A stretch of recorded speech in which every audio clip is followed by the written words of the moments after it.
Yeah, I'm not feeling good tonight. Yeah. So I don't think I'm gonna be sticking around. Sorry to hear you're not feeling well. Well, I pushed it off. I was like, well, maybe I'll feel better. Maybe I'll feel better.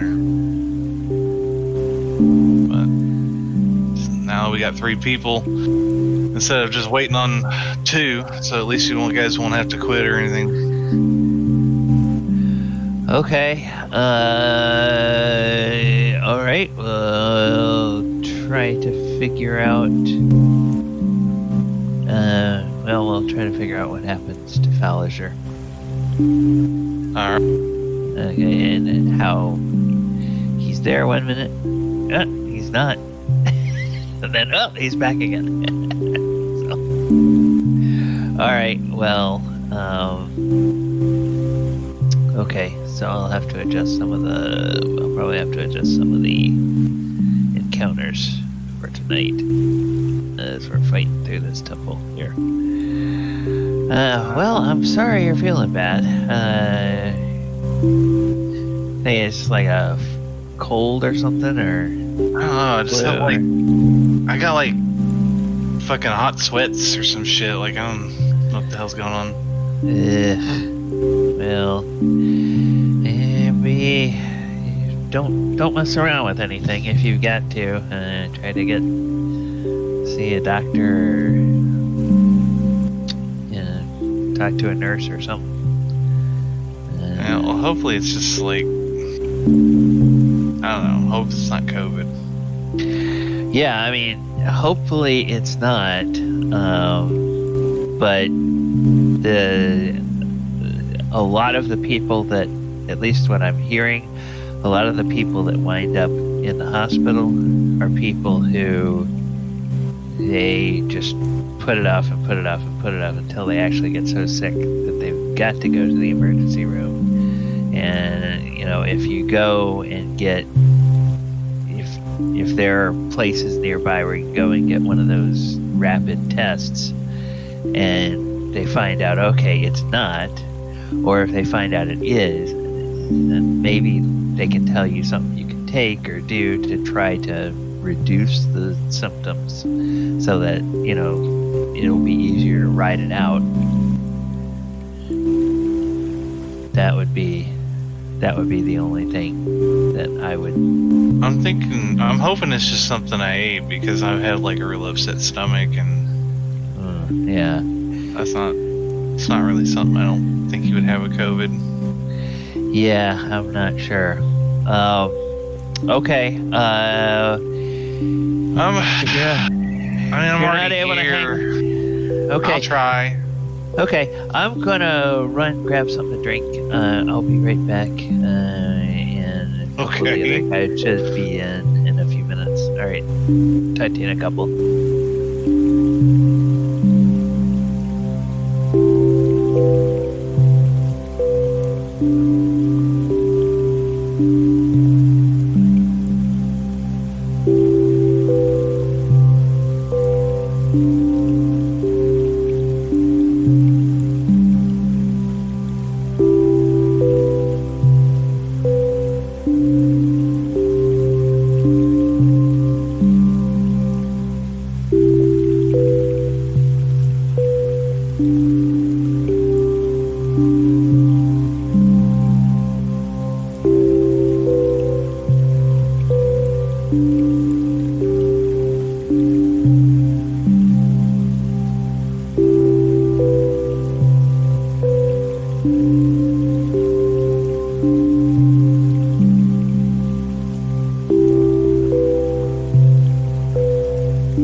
Hey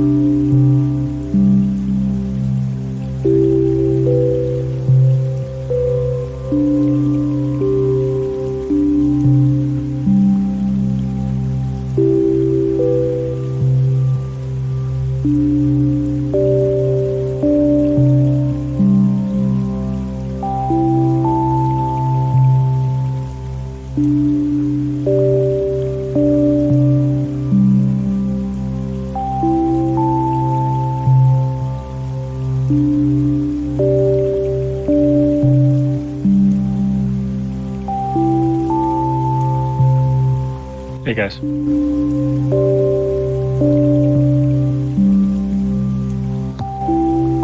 Hey James, what's up? Hey, James. How you guys doing?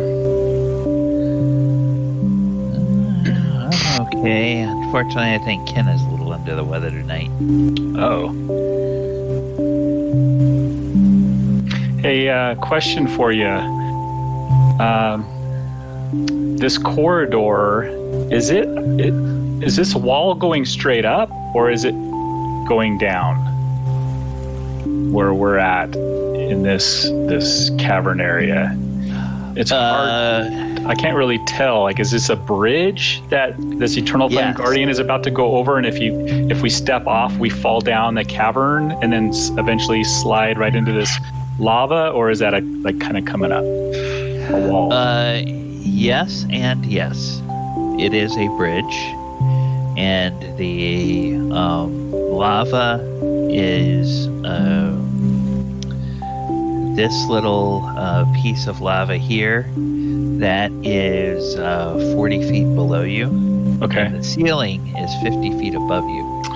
So you've got, you're right in the middle. So there's sheer wall going up and sheer wall going down.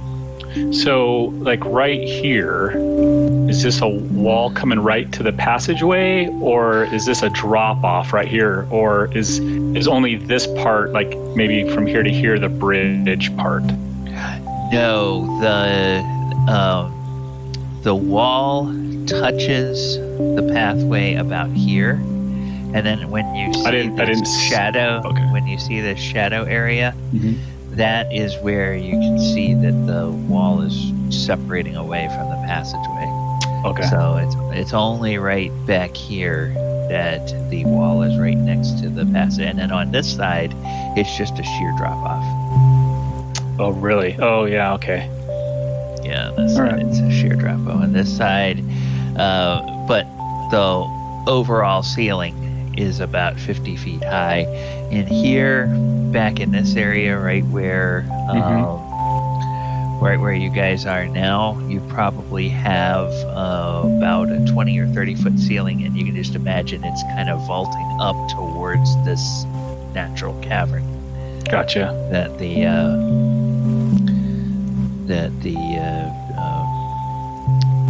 lava is flowing through. Okay. Okay. Hello. All right. Let me go ahead over here to. Hello. What's up, Michael? Hello.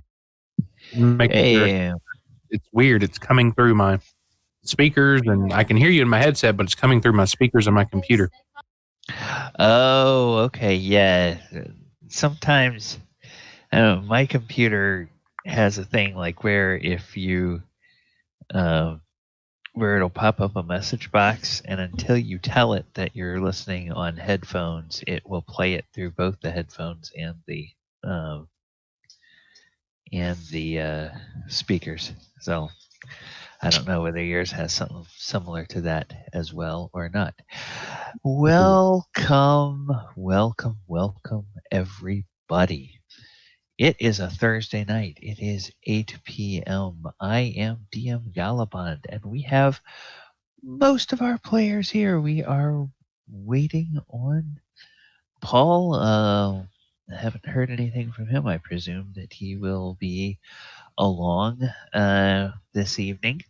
And we have James here with Mulek. We have Michael here with Thaldor. We have Ken here, bravely fighting some kind of a crud with Faliger. And our intrepid heroes are still in this temple. They are in the Temple of Eternal Flame, where they rescued Kren last week. They rescued Krenraid Hillcrest, the dwarf, and they fought some hobgoblins. And then they went over to a room and they found the number 2 guy in this fire cult, a red-skinned person who called himself a flame genasi. It was kind of a half human, half elemental creature. And they gave him the opportunity to surrender, and he instead tried to get away, and so they killed him. And then they walked into another room where they found several members of the cult. 2 of them were sleeping. They managed to kill one outright. They managed to daze one. Another one is so badly bloodied that he has surrendered. And a third one is trying to get away, and the last one is trying to get away. This gentleman right here, and he is raising a cry of alarm. And let me see. I'm gonna just do this. Let's do. And to confirm, these are human. These appear to be human. Yes, these cultists that you are fighting with are humans.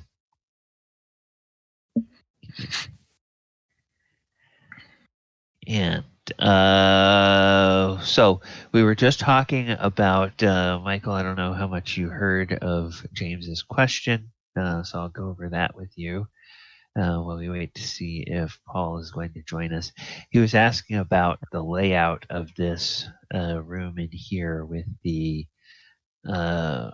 this bridge feature, and the walls go up 50 feet to the ceiling above. So it's a natural cavern ceiling above you, about 50 feet over this bridge. And then the river of lava is about 40 feet below this bridge. So, and the walls gradually peel away. So, by the time you get to the far side of this grease patch here, you are on a narrow bridge that has no railings on either side, and stepping off of it would mean a long fall onto a stony floor that would then feed you down into molten lava, which would not necessarily be fun unless you are a fire elemental. And then a high wall above you, but it's a natural. This is like natural stone, so it's sort of rugged stone. It's not been worked, or it's not masonry block or anything like that. It's just natural stone there, rough and craggy, and the like. Okay. Yeah, I heard when you were talking about it earlier. Okay. All right. Well, I am going to just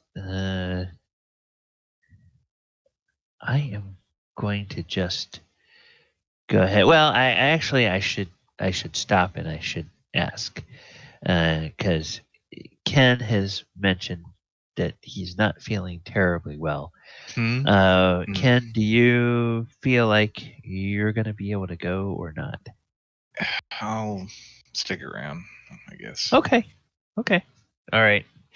If you get to feeling too bad and you have to bow out, just let us know.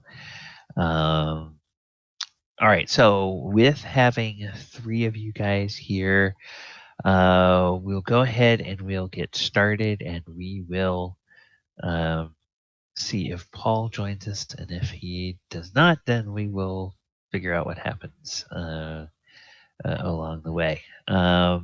Okay.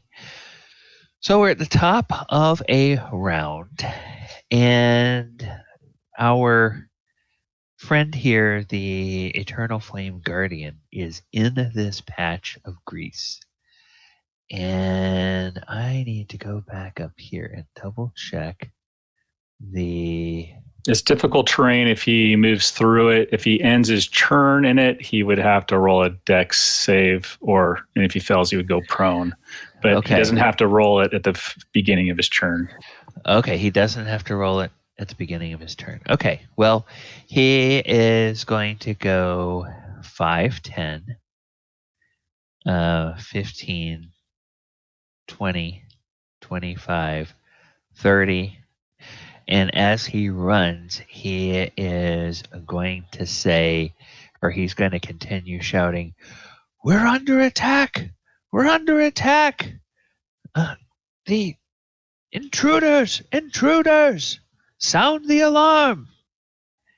And then he will continue going 5, 10, 15, 20, 25, 30. And as he gets about to the end of his movement there, you all are going to hear a sound. And the sound that you all hear is that of an enormous gong that chimes.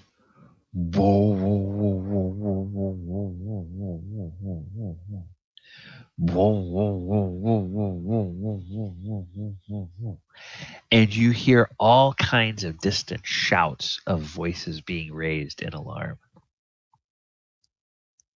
So doesn't sound good. Yeah, it basically sounds like the entire temple now knows you're here. So he's running, he's shouting. That's basically all he has an opportunity to do. Faldor. Okay. We may be having some issues with our turn marker because it did not move. That is interesting. Yeah, let me go ahead and actually let me bring this back to the top and let me try it this way and see if this actually... Nope, that doesn't move it. Okay, all right. So, but it is your turn. You are up in the turn order. So, okay. So I'm gonna move right here. I've already bloodied this guy pretty good. Yeah, and last time he had surrendered and is... I didn't think he surrendered. Oh yeah, he threw his hands up and he said, I give up, because at the moment, you woke him out of a dead sleep with a nearly fatal stab wound, and he saw this guy here out of his mind, this guy here dead, the guy that was over here running, and he's like, yeah, I'm outnumbered. So, and he's just there in his bedclothes. He doesn't have his armor on. He doesn't have his weapons with him. So he's just, you have him at a severe disadvantage.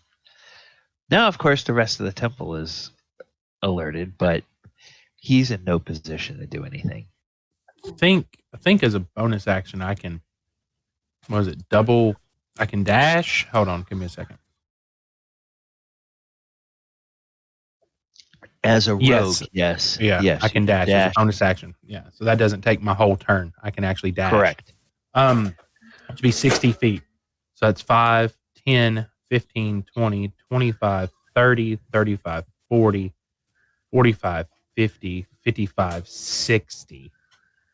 Okay, so I'm going to move there. Okay. And I should be in range to shoot this guy. Let me double check. I should be able to see him. Oh, yeah. Yeah, 55 you feet. can see him. Yeah, I'm going to shoot him with my crossbow. Okay.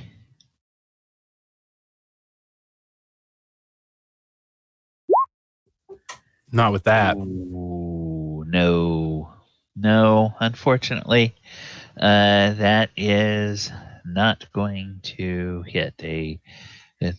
With a 12, the heat shimmer throws your aim off, and your crossbow bolt flies away harmlessly and does Well, not strike true.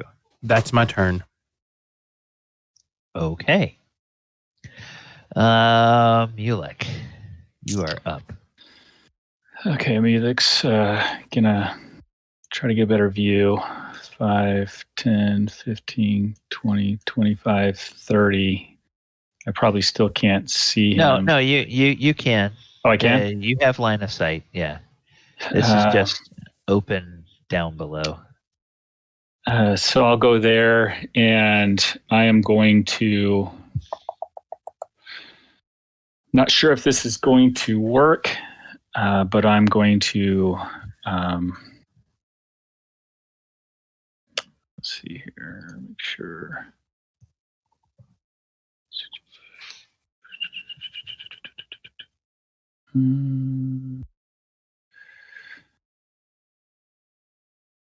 Okay, 30 feet. Okay, I'm going to cast Flaming Sphere.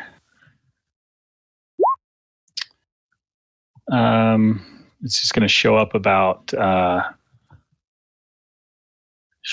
right here, and then it's going to ram. You can put it out to 60 feet. Yeah. Oh, I'm sorry. That's not you. I can put it out. I can put it out to 30 feet. 60 feet, and then I can move it 30 feet. Okay, so yeah, you can. My bonus action. So I'm going to have it appear somewhere, over around here, and then I'm going to have it fly towards this cultist and ram him. Okay. Let me just take a quick peek here.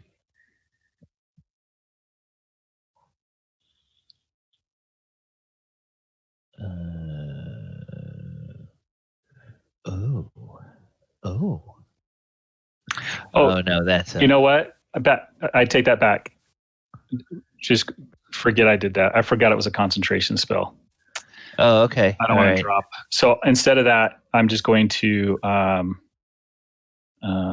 researched that earlier and I forgot. Instead of that, I'm just going to do shoot him with my Ray of Frost cantrip. Okay.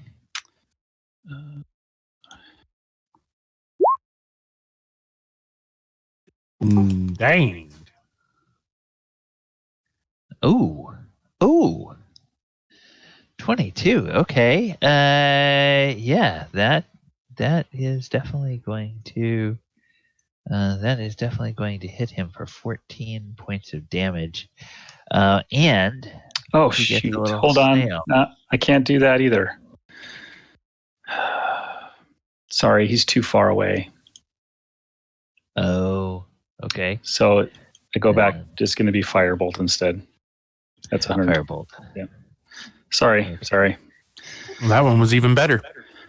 Yeah, okay, so let's do this.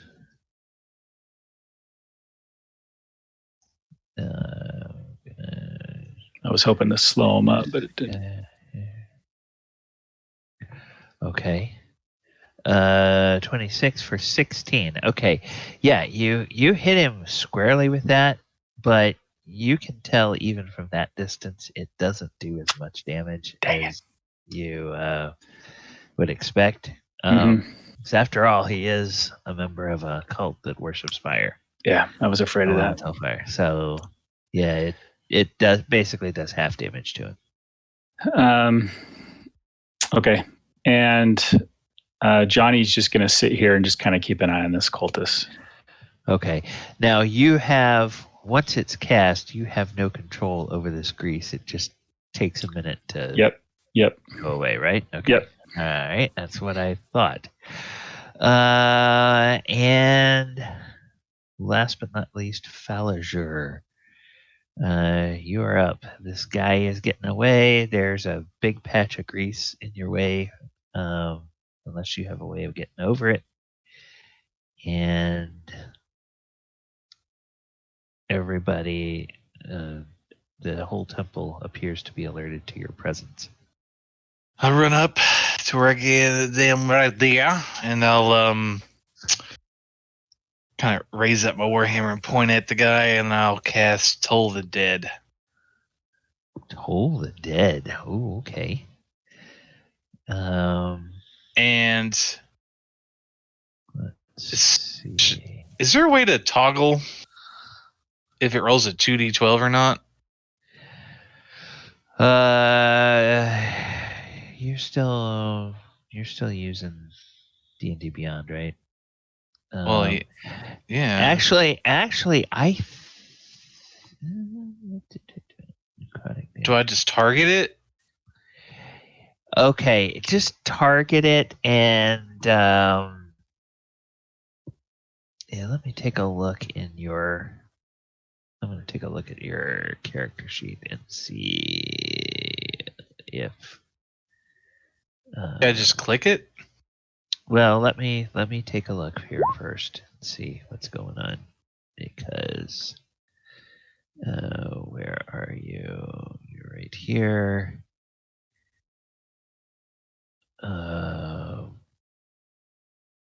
Yeah. Okay. So Clicked on it, but that's really weird. It didn't. Okay, where are the spells? Toll the Dead. Yeah, you clicked it right. It's 2d12, and then he has to do a wisdom saving throw. Yeah, but it's different. So, like, if I click it this way, it asked me if the target's missing fucking hit points. Okay, here we go. Okay. I've never used this spell before, but here we go. Okay. DC 14. DC 14 Wisdom save. Toll the Dead. All right, so he's got to do a Wisdom save. Yeah, it looks like he passes. So didn't. Yeah, unfortunately, he passed.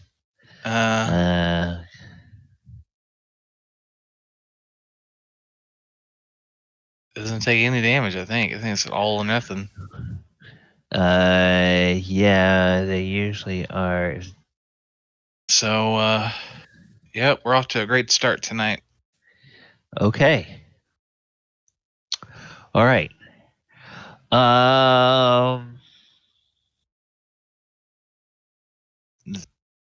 Mulek, what's your?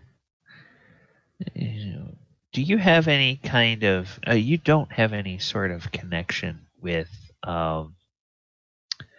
Johnny in the way that you have a connection with Casper, do you?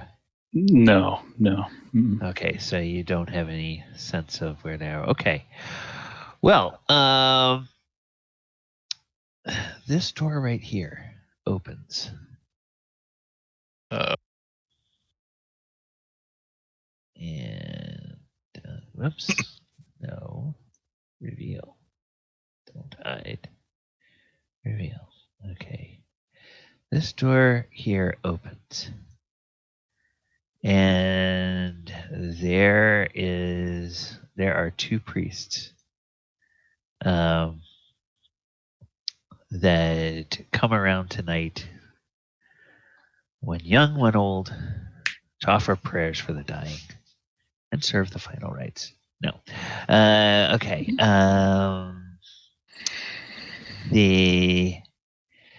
What are these guys going to do? So Eternal Frame. First, they're going to get into the initiative, but this is just at the end of the round what you hear. So I guess actually they don't come out. The door opens and you just see them in the doorway. And then Johnny would probably be the one that's closest to actually the closest to noticing it.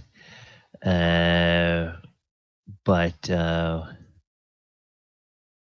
back over. Gosh darn it, come on. There we go.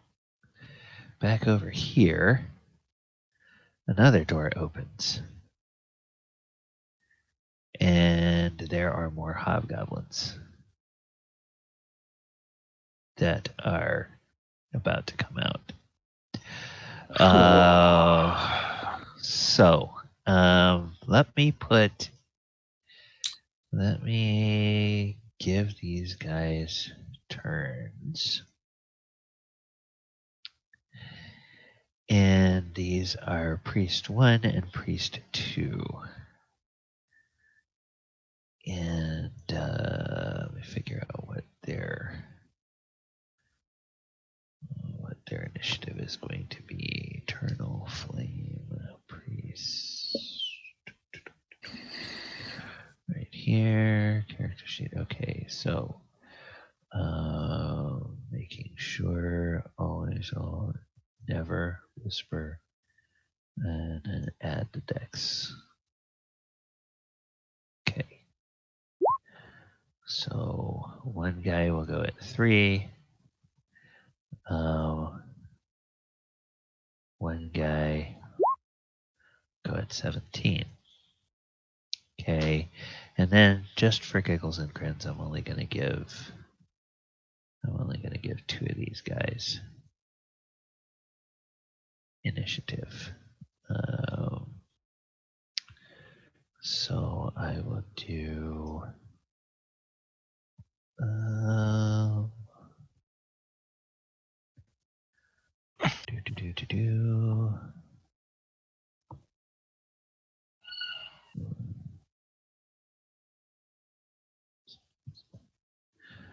All right, so this guy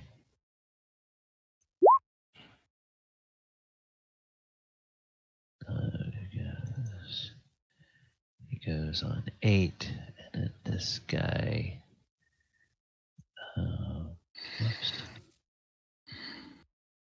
this guy will go on 10. Okay. All right. We will put everything back in order. Okay, and now the first thing that happens is that Eternal Flame Priest 2 exits this room,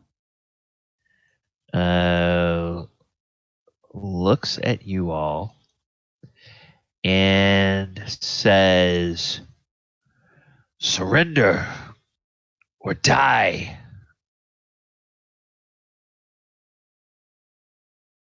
And he appears to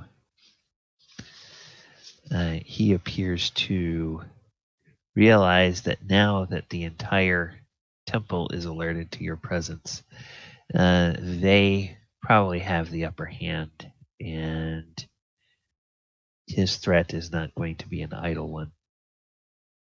So he's basically doing that, and then he's going to hold an action to see how you all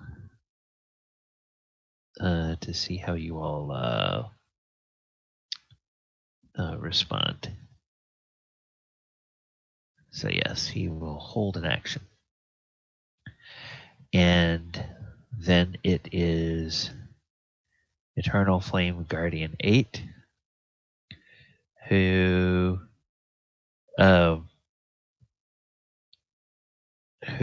continues yelling and continues running this way. 5, 10, 15. go ahead and open up more of this so you can see what's down here. Whoops. This is so annoying.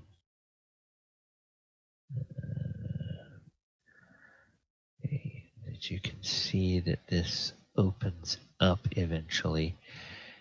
Actually, yeah, this opens up into an area where you can't see all of it, but it's lit from inside. So, there's light all the way down there. So Thaldur, Mulek, and Falager. You see this guy is running. There's a hallway or something, a corridor that he is running across. And beyond that corridor, there is a chamber. And you can see this chamber is lit by lanterns and by glowing patches. And there are 3 figures that you can partially see in there. Oh my god. We're getting out of here. We are running. The 2 of them look like fire-based sort of creatures, and they have chains. They have chains that they are holding on to a creature that has 3 heads. It has 1 head like a dragon, 1 head like a lion, and 1 head like a goat, and it's got wings. And it appears to be very agitated because of this alarm that has gone off. So, yeah, there's light. So if you have line of sight, you can see it. Then I'm going to say that all 3 of you have line of sight to its square, so you can all tell what it is.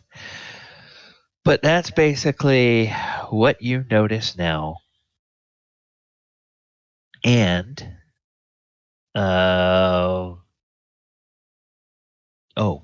he didn't finish his move. 25, 30, 5, 10, 15, 20, 25, 30.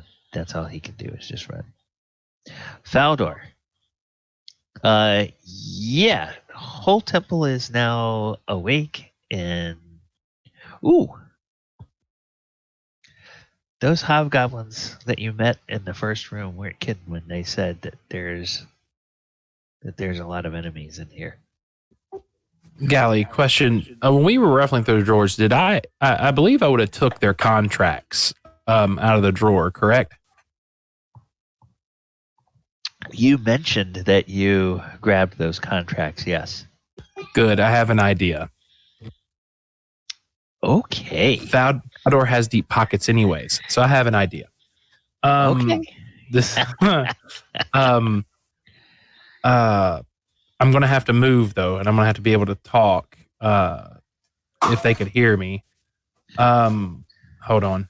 So I'm going to move back. I'm going to run the opposite direction using a dash. Okay. Now, talking is a free action, so if you're not planning on doing an attack, you can move a total of up to 90 feet. Then, yeah, I'm going to move 90 feet. The reason being is because I'm not going to attack this guy here. The guy that's already surrendered, I'm not going to attack him.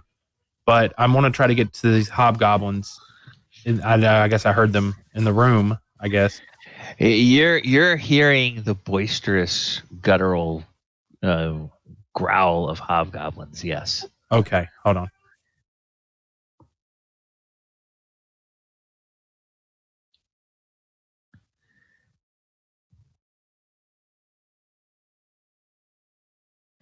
Okay, I'm right on the other side of the door. I want to. Okay. The door is open, and you are looking into the face of an angry hobgoblin captain, and you can see a bunch of his men in there. Most of them have their armor on. 1 or 2 of them are belting their sword belt on. So yeah. Right. So I don't know Goblin, but I can speak in common. And here's what I do. I pull the contracts out of my pocket, I guess out of my pouch, wherever I had them. I pull out the contracts. I hold them up and say, "Fight for me. I double your pay." And they look at you. They look at the contracts. Make me a persuasion check. Better hope this goes good, guys. Without a doubt, you're gonna do great. We'll see.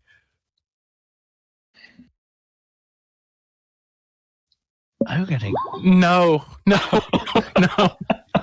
Anybody got inspiration they want to share? We're dead. We're dead. With a +1? Oh Lord. That's all I have. I will. Discussion's better, but yeah. I'll give you mine, I guess. God bless America. We better hope that it's better than what it was.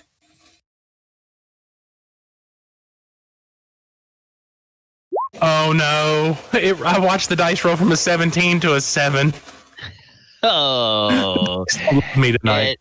it was better, but it wasn't a whole lot better.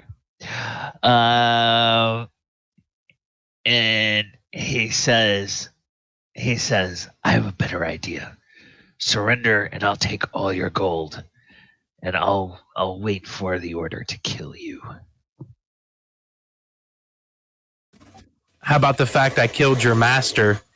So why don't you just work with me? And like I said, better yet, I'll triple your pay. And he laughs, and the other hobgoblins laugh, and they say, ha, ha, ha, ha, ha. Triple pay is no good if you're not alive to spend it. No, thank you. And he just says, drop your weapons. And he's holding a javelin. But obviously it's not his turn, so he can't do anything. So right, and I've exhausted mine. Yeah, you've done your full action or your full turn as a move. The priest just sort of watched Thaldor run with sort of a grin on his face, like, idiot, he's running right into more of our forces. So he didn't respond when Thaldor ran. Mulek. Oh, goodness. Mulek is going to...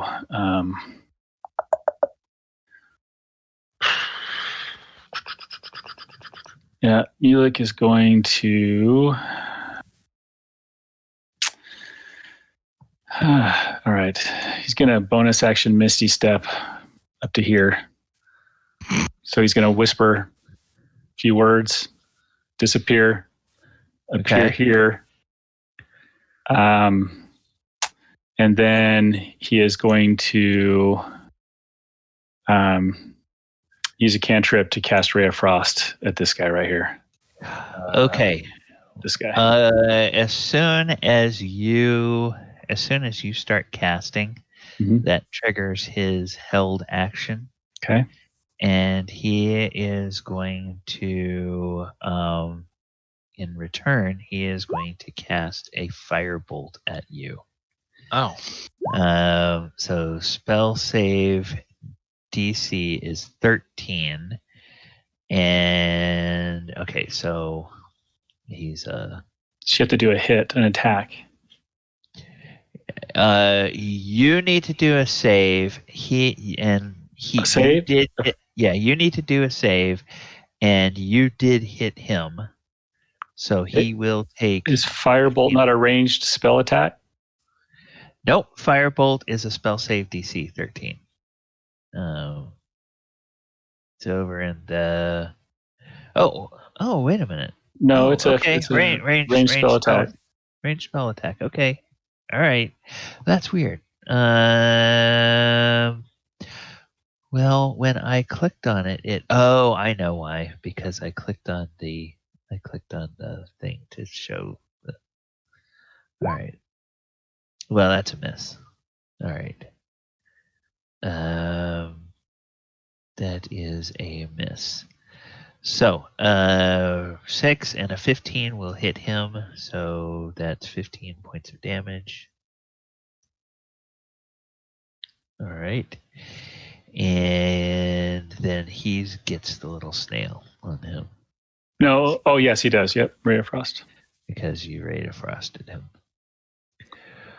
Okay. And so that was my bonus action, my attack, and then my move is going to be 5, 10, 15, 20, 25, 30. I'm over here, and I yell at Johnny to go assist Thaldor, go protect Thaldor.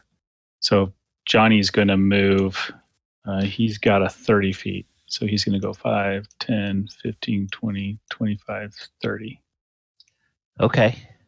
And that's my turn. All right. Well, Mulek is running. Thaldor is trying to gather reinforcements. Falliger, what would you like to do? Well, did I? I just see Mulek fucking haul ass out of this room. Yep. Yes, you did. Well, Because I saw those guys down there and I yelled, "We got to get out of here." And I ran. Right. Disapparated. I'm gonna have a little bit more faith. I'm gonna move over here. Come back against the wall, slide around this guy. Okay. I'm going to wail on this fucking dude. Okay.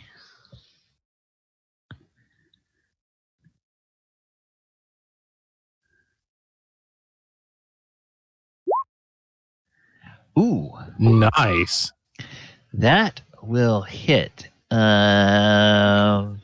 Oh, 4 damage. Woo! 4 damage. Well, it's better than nothing. All right. So hit And then him. Do you? And then I'm gonna hit him again. Okay. And then I missed. Yeah, 10 is gonna miss. Didn't miss by much, but it did miss.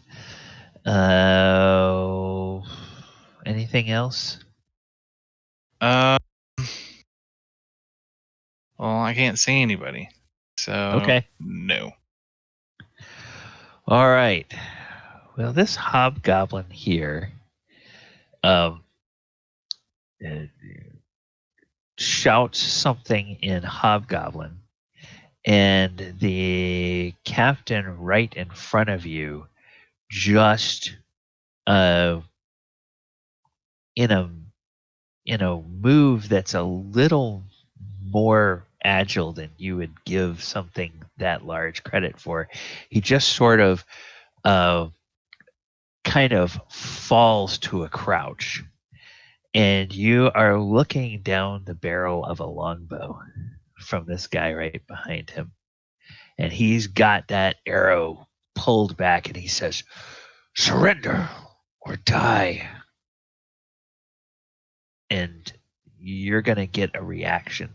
Or no, he says, "Drop your weapons or die," and you get a reaction.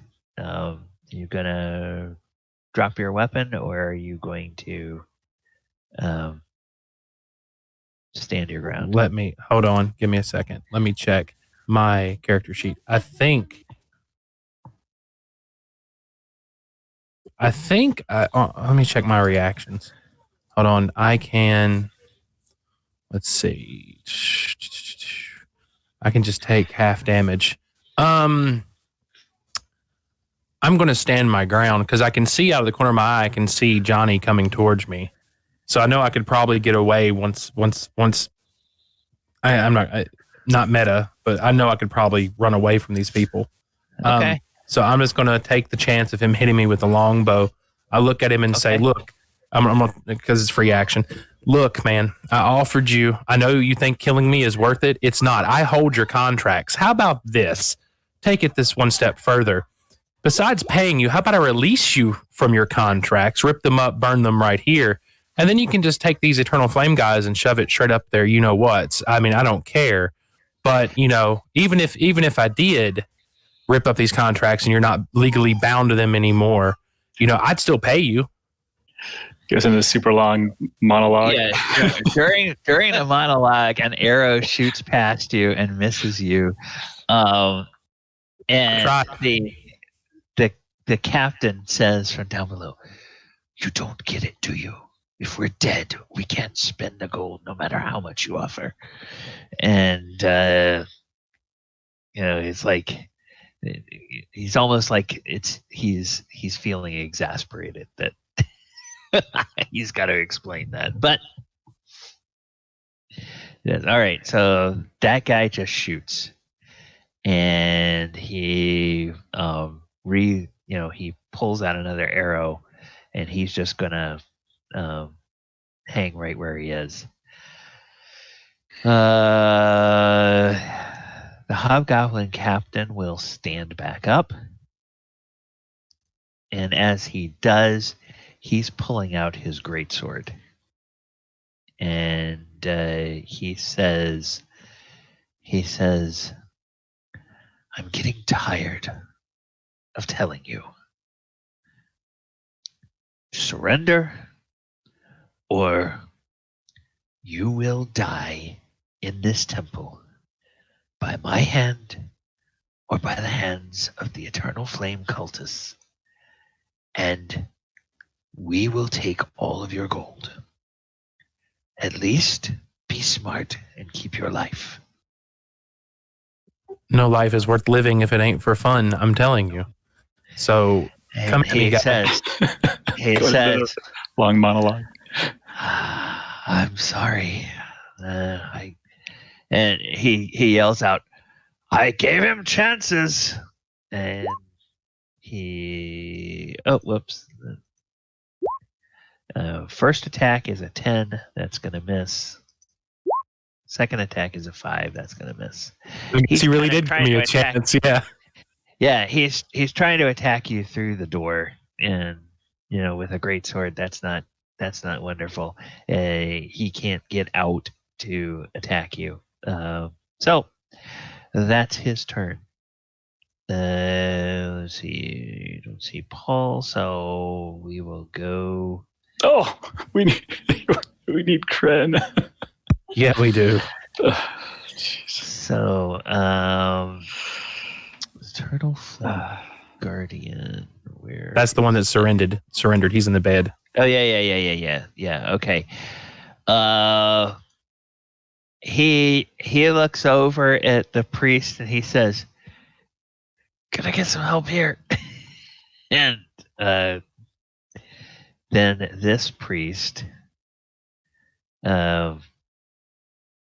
will come out, and yeah, he saw his buddy get attacked here. So as he comes out, he's got a weapon drawn, which is a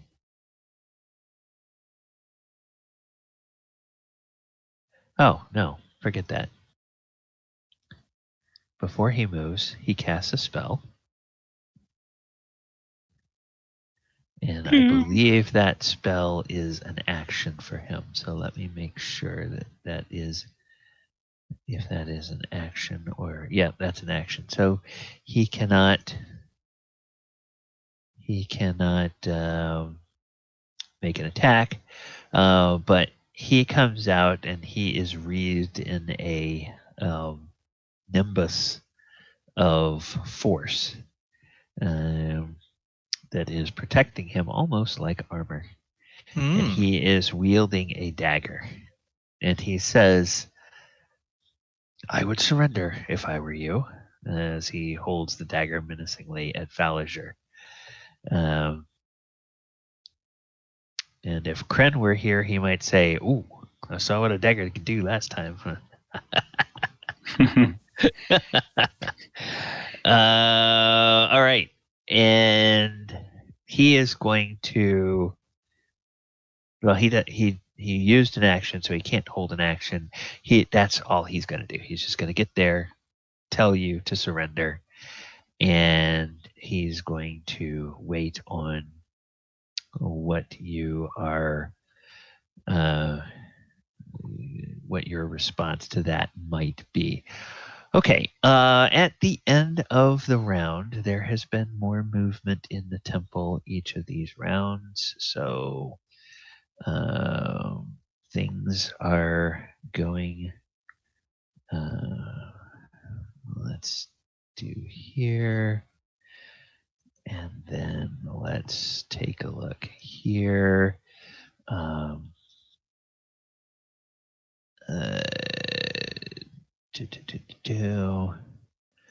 right, so now I need to see what these guys have as move. Oh, yeah, I thought they had pretty good movement. And he has pretty good movement too. Okay, so, all right, so this is 5, 10, 15, 20, 25, 30, 35, 40, 45, 50, 55, 60. 5, 10, 15, 20, 25, 30, 35, 40. Whoops. 45, 50, 55, 60. Oh, my God. 5, 10, 15, 20, 25, 30, 35, 40, 45, 50, 5, 10, 15, 20, 25. Okay. Oh, jeez. So, Mulek,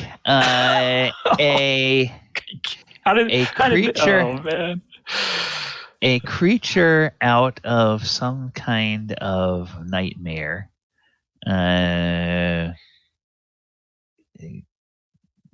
comes around the corner. You are looking at a creature that is clearly not from this plane. It has a magma red skin, and it is large. It's about 12 feet tall. And it has this shimmering gossamer silk and robes that are bedecked with brass and jeweled ornamentation. It's got gaudy rings on its fingers, and it is clearly flying. So from the waist up, it looks humanoid, and from the waist down, it looks like a column of smoke and embers. Talking about this guy right here? I'm talking about this guy right here. And it says,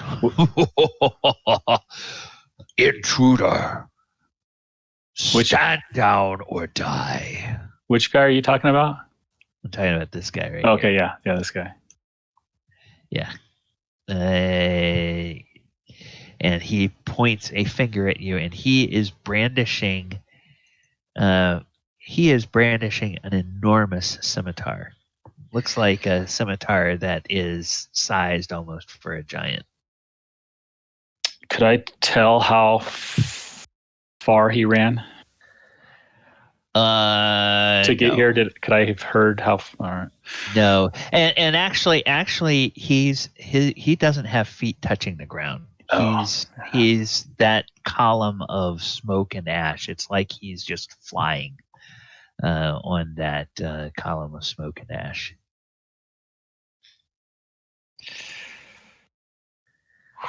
So that route appears to be blocked. Falliger is kind of cornered. Thaldor has some enemies on him. This guy. Oh, this guy here. He he says, we're back to this priest here. He looks at Falliger. He says, I would really surrender if I were you. The mistress will likely want to question you before she decides your ultimate fate. But if you slay more of us, she will be less inclined to give you the option of speaking your mind.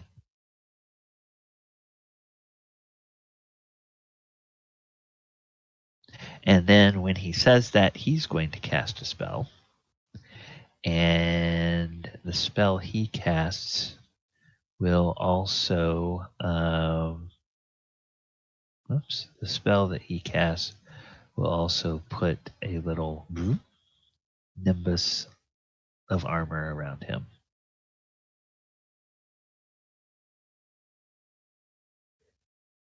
So neither one of these guys is attacking you at the moment, Falliger, but they're just telling you that you should really probably surrender. Nobody can see what this guy does, but he goes and he disappears down that hallway. Thal'dor, you are staring down a room full of angry hobgoblins that, well, they seem to be of the opinion that if they accepted your offer, they wouldn't live to enjoy it. Makes a lot of sense because I guess they know more than I do, apparently. I want to disengage from his from his range. Sure. That's a bonus action. Yep. And I'm going to move 30 feet towards the door over here. So it's like, bye, guys. 1, 2, let's see, that's 5, 10, 15, 20, 25, 30. And I see Johnny right there. It's like, we got to go. I yell if Falliger, I know this hall echoes like, Falliger, we got to go. Okay. And I end my turn. Okay. All right. Wait, I can move a full, no, wait, I can move a full 60. Yeah, you You can do another 30. Yeah, you can go another 30. 5, 10, 15, 20, 25, 30. So then I yell at Falliger. Falliger, we need to go now. Okay. Mulek, do you want to do a nature check and see if you know what this creature is in front of you? Would that take my action? I'll let you do the check for free. Normally, yes, it would take an. Okay, yes. You know that this is an Ifrit. This is a one of the Djinn, which is an elemental creature from the plane of fire. You know that they are immune to all fire effects. They can create magical fire at will, and they are powerful spellcasters that use a lot of, oh, you guessed it, fire-based magic. Well, Mulek, thinking that he could easily, well, to him, thinks he could get around this guy and continue to run, but not seeing his companions coming behind him, he is going to. What is the Ifrit doing right now? Is he just holding that sword up? Yeah, the Ifrit is like blocking the way. He's ordering you to surrender, and he is blocking your path out. I am going to. I'm going to step back. Okay. Step back again. Okay. Close the door. All right. You hear a laugh in the hallway.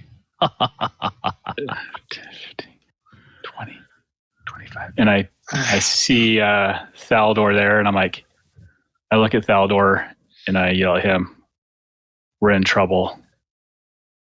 I think we need to surrender.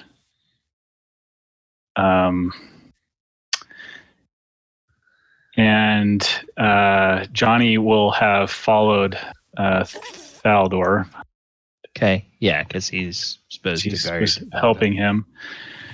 And that's my turn. Okay. Falliger. Oh, My whoops. haul ass up here. Okay. And my hands are up. I put my hands up in case the guy comes through. So Okay. You see Mulek standing in the room. The door here is closed, and he's got his hands up for some reason. I let Falliger know you don't want to go through that door. Why? What the hell's in there?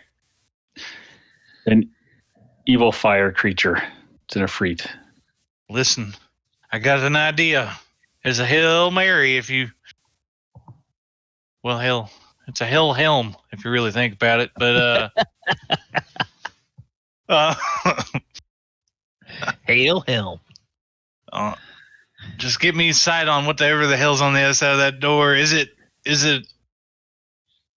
a human or what? No, it's an elemental fiend. It's a fiend, right? Is that what you told me?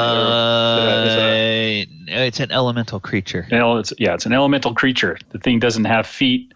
It's got a freaking huge sword, and that thing can do some major fire damage.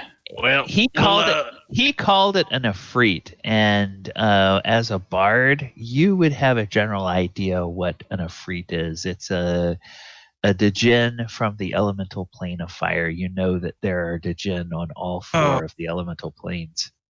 Oh, hell's balls. No, that's my turn. Okay. All right. And this hobgoblin says, "Excuse me, Captain." And he 5, 10, 15, 20, 25, 30. And he holds up his bow and he yells at Thaldor. He says, "Stop where you are, or I'll shoot you again." Sorry, but I got a dash. And you can't see it because you're looking the other way, but he sort of rolls his eyes and he takes 2 shots with his longbow. No, 1 shot with his longbow. They don't get multi-shot. And he hits an armor class 12, which means he hits the side of the door, and the priest over here goes, "God, will you hobgoblins please learn how to shoot?" I could have made it better for y'all. These guys are assholes. And then the hobgoblin captain is going to go 5, 10, 15, 20, 25, 30. And he is done giving opportunities for people to surrender. He's just going to hurl a javelin at you. Actually, he's going to hurl a javelin at the monkey. Oh, that's just mean. That's petty. And he misses. Wow. He misses. With a 5, he misses. We have the greatest rolls tonight. All of us are just like, we could probably win this, but if it weren't for these 2 huge things to the north and all these nasty things to the south. Yeah, okay. And without Crinraid, we're kind of, Yeah, we're seriously handicapped. Yeah. Okay, this guy now realizes, okay, the priest isn't going to help him. The hobgoblins aren't going to help him. So he just grabs some of the linens and he starts bandaging his own wounds. He's like, "Oh, God, fiddle. And then Eternal Flame Priest 1. Let us see. Okay. What does he have that is Yeah, that's overkill. This might actually be. This might actually teach somebody a lesson. Okay, so he will upcast this at 3rd level. Hope he's targeting Kinrad. No, he's targeting Thaldor. Of course. Well, Crenraid, he's just strangely not visible anywhere at the moment. Ooh. Well, it's not bad. 21. No, horrible. Okay. Okay. So yes, the APIs are screwed up because normally it asks me what level I want to cast it. So I'm going to use a 3rd level spell slot, and it's just a 2nd ray. So which is going to be a separate attack. Is each ray a rays. 2d6? How much is a ray? 2d6 is each ray? Yeah, make a ranged spell attack for each ray. On a hit, the target takes 2d6. So there's three. There's 3 rays.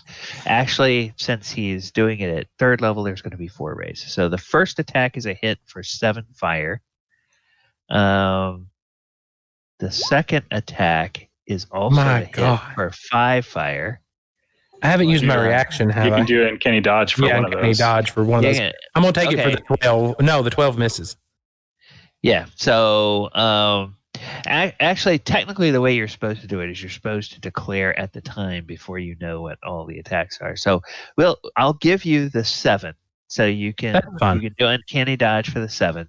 You take the 5. The 12 does miss you, and because he did that, does an AC 16 hit you? No. Exactly. Okay, I'm showing on your token 16 is exactly what he needs. Oh yeah, 16 is exact. Yeah. Okay. Yeah, you can claim uncanny dodge once you get hit. Yeah. If you get hit, then you can claim it. Yeah. Before you know damage, I guess technically. I'll take it on the 10 if that was the case, but it don't matter. Okay, so 7 for the first one, 10 for the second one. If you're one of those, you're evading. 17. So 17 total.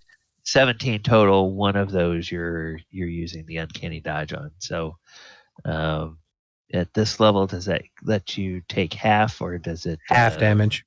Okay, all right. So then that would either be 3 if you're using it on the first one, or 5 if you're using it on the second one.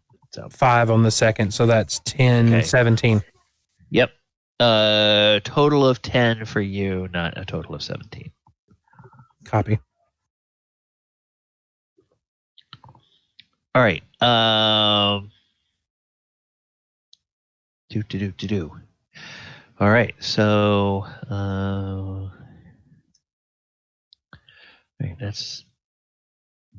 Oh, yep. That is gonna just bloody Thaldor. All right. So the Eternal Flame Priest 2 says to Thaldor, "I suggest you stop, or I will be forced to fire on you myself." Give me a few minutes, and we'll consider surrendering. But you have to give me a few minutes. And he shakes his head, and he is going to launch more scorching rays at you. He's only going to do it at 2nd level, so there's only 3 of them this time. So that's what with the 21s? So that's 7. That's a miss. And that's a 3. So a total of 10 more damage. Ouch. Yes, by my count, that takes you down to 9 hit points. Because that counts the damage that you got last week. All right. Eternal Flame Guardian 8. He's gone down That here. was 10 damage, right? 10 damage. Yeah. Mm-hmm. Nobody knows what he's doing. Faldor. Okay, those guys both shot spells at you. The Hobgoblin captain and the Hobgoblin behind you are both apparently done talking and attacking. There's also kind of this, we haven't put them on the turn order, but this sort of these other hobgoblins boiling out of here now. And you guys can all hear the shouting and yelling of many more hobgoblins now. Falager and Mulek coming from behind Thaldor. Thaldor's running into the room as quick as he can. Okay. Yeah, I'm running in the room and I slam the door behind me. Okay. Sorry, Johnny. Well, no, Johnny would follow me, I guess. We'll say that you can wait until after Mulek's turn and then close the door when Johnny gets That'll work. Let's get But this damn door closed. That's all you hear. Yeah, you just see me bloodied up, a little charred on my outfit. Yeah, that hurt. Okay. And then Mulek, your turn. All right, Johnny would have followed in. And I look at somebody closes the door. Yeah. Okay. I look at these two and I say, unless you guys have a way to magically disappear and reappear far away, we've got trouble straight behind this door. Let's try to get this big ass desk against this door right here. I'll see what I can do. That'll work. We're trapped. Though we're trapped. It's not going to do anything. They're not going to. They could wait us out and starve us. We've got big nasty right here, and we've got 100 goblins coming this way. You gotta have faith, Mulek. You can't give up. I've got faith, but do you see me right now? Are you like bleeding on the floor? Pretty much. Well, no, they cauterized my wounds. I'm just burnt really badly. Okay. Because that was scorching. It's fire, so I'm literally got burn marks all over me, and I might be spitting a little blood out of my mouth. But you see, my clothes are charred up, and I'm just like, there's no way we can fight. There's no way. I'm showing faith that if I stay with you guys, they're not going to kill us. If I wanted to get away, I could probably get away, but I can't bring you guys with me. Well, this is all happening on your turn, I guess. So yeah. What kind of spells do you get available to your arsenal or whatever? Yeah, I'm practically tapped. Nothing that will really help us. Start dragging that desk over. Actually, did I know about this guy over here? Could I wouldn't have heard or known about this guy, right? I just know about this one. Yeah. Yeah. Looking at Thaldor, he's in bad shape. I don't think we can. I'm just going to rely that hope that they don't kill us. Again, Falager made it really clear. He was like, please just get this fucking desk over here and get it over here and block this door. Okay, I'm going to say that since all three of you are right together in turn order, we can just use all three of your turns if you want to try to move the desk. I'm not. I have something I want to try to do as a last ditch effort. Oh, okay. All right. It's just like our flank is exposed, and I just want to try to. That's all I convey is that. This door opens inward, right? So if we can get this desk over and get it upraised, that would give us some good protection for a little bit. Okay.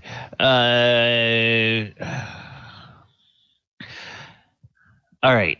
Well, Mulek is going to need some help. So Thaldor has already taken his turn.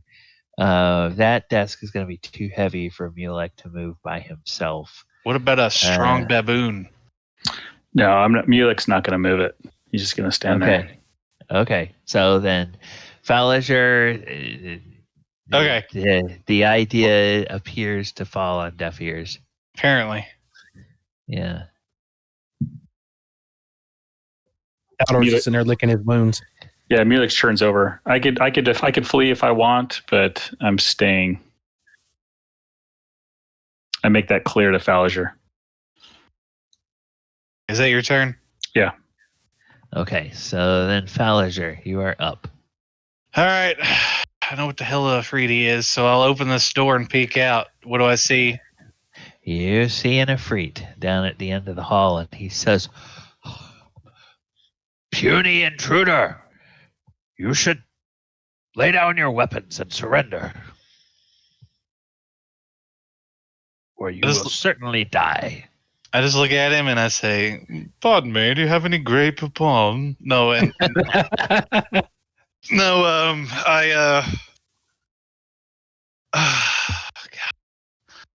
all right. I'm gonna say, holy shit! You know, I got something better, partner. How about you?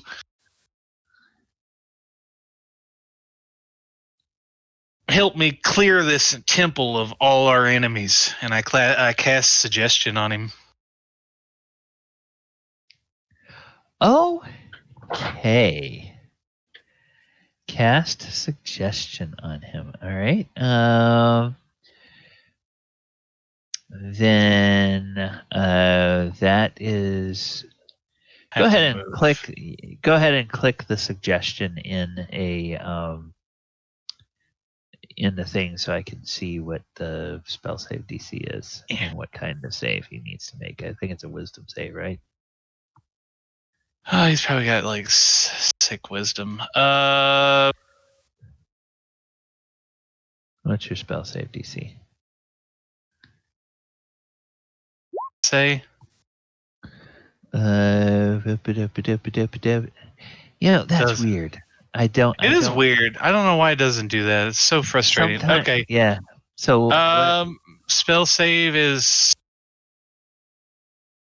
It should be even down there. Like it should. It doesn't 15. Say. 15. All right.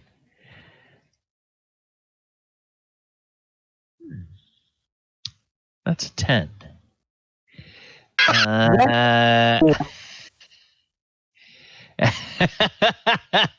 That's a 10. And he says, yeah, these cultists, they think they're all that and a bag of crisps. But they're really not. They're actually kind of annoying.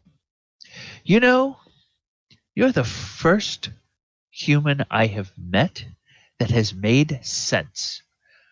Come on, follow me.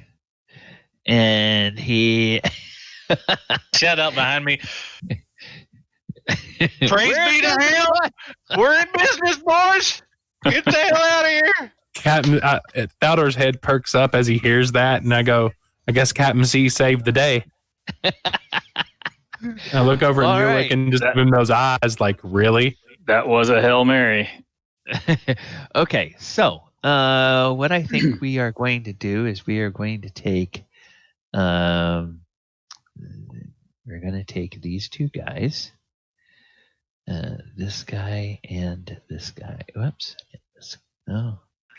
Oh, it won't let me do that dumb thing. I have to do them one at a time because otherwise it's going to try to get that hobgoblin in there. And we'll put... okay, so... Whoops. Oh. Sorry. I have his rolls. I was reading through that spell, by the way, guys, and I just realized that he can kill everybody in here, and as long as we don't touch him, it doesn't matter. He can. It says he has to, and you said, and the way you worded that was perfect, Falliger. why don't you take out all the enemies in this dungeon for me, pretty much? And he's like, sure. And so he has to literally do that action. But we have to keep Falliger from getting hit. It is concentration. Yeah. Yeah. But I imagine if the big guy is in front of us, I think it'll be okay.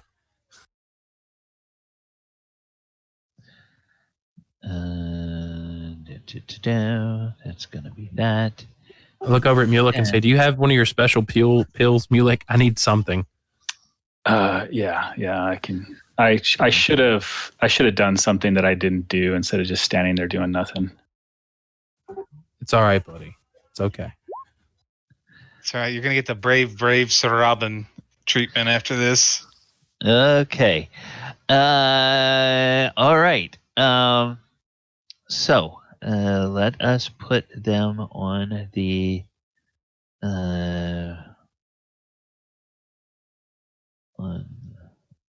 board. And okay. Well, the hobgoblins. Where were we? We were just finished with Falliger. So, the Ifrit goes right after Falliger. So let me do this. I'm gonna go down to the Ifrit. Ifrit says, "Come on, follow me." And he goes 5, 10, 15, 20, 25, 30, 35, 40, 45, 50, 55, 60. And when he gets here, he is going to do a hurl flame. And he does that twice. So 15 and 15.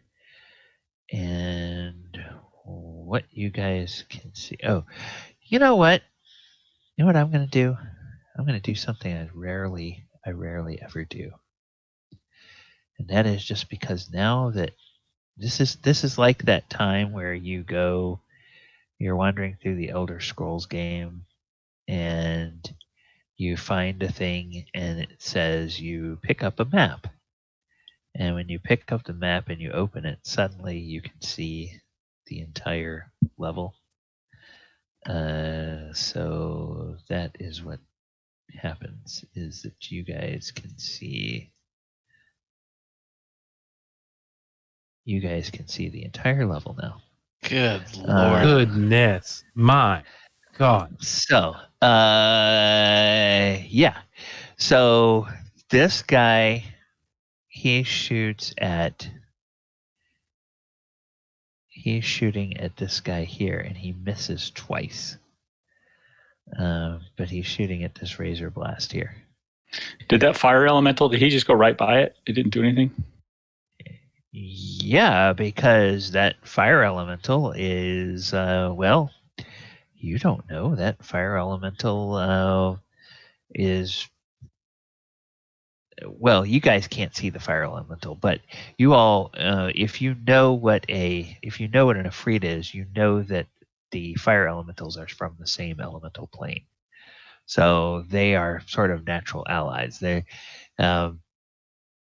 He's not attacking the fire elemental; he's attacking cultists. This guy, okay.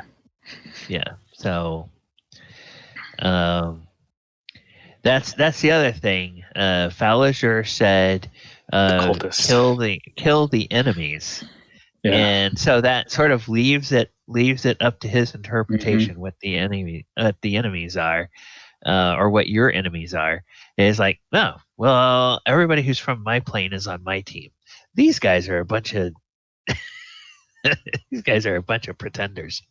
Doofballs. So he's going to attack them, but he misses. Hobgoblin 9. 5, 10, 15, 20, 25, 30. The door is closed, so 5, 10, 15, 20, 25. He opens the door, and he's looking in, but because he had to open a door, he can't, and because he had to double move, he can't shoot. He's just right there in the door.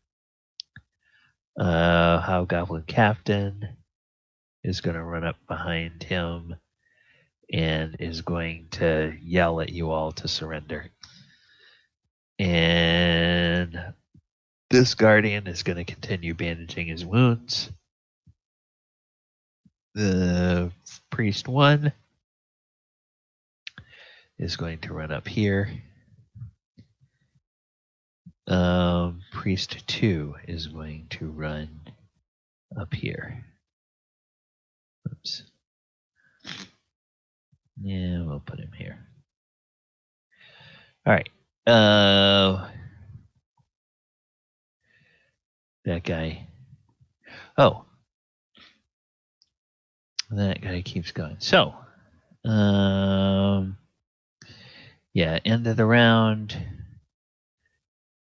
5, 10, 15, 20, 25, 30, 5, 10, 15, 20, 20. Okay. She's here. And you can go 40 feet beyond. So 5, 10, 15, 20, 25, 30, 35, 40. So another fire elemental is coming up this way. And the boss is coming as well. So, this fire elemental looks at the djinn, sees that the djinn has fired at this guy, shrugs its shoulders. 5, 10, 15, 20, 25, 35, 10, 15, 20, 25, 30. And runs right up to this guy. Yes. Nice. The way is clear. Time to run. Team fire. Okay. And then Valdor, your turn. Look over at Mulek and say, I'm booking it. Yes. So I'm going to use my full movement plus dash as a bonus action to move 90 feet. 5, 10, 15, 20, 25, 30, 35, 40, 45, 50, 55, 60, 65, 70, 75, 80, 85, 90. I'm booking it out of here. As I run by Falliger's like, let's go. Okay. All right. So you're heading for the exit. Mulek. Yeah, I follow suit. 5, 10, 15, 20, 25, 30. 5, 10, 15, 20, 25, 30. And I am going to...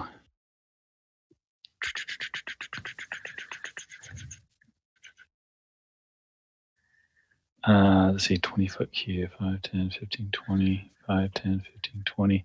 And behind me, I'm going to...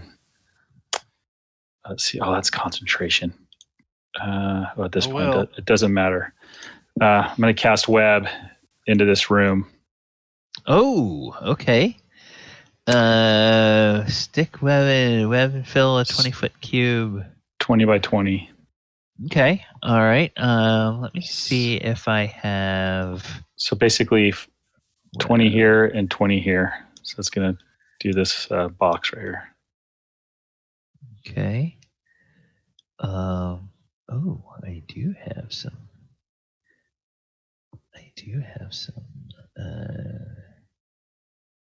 Except, of course, it's very light.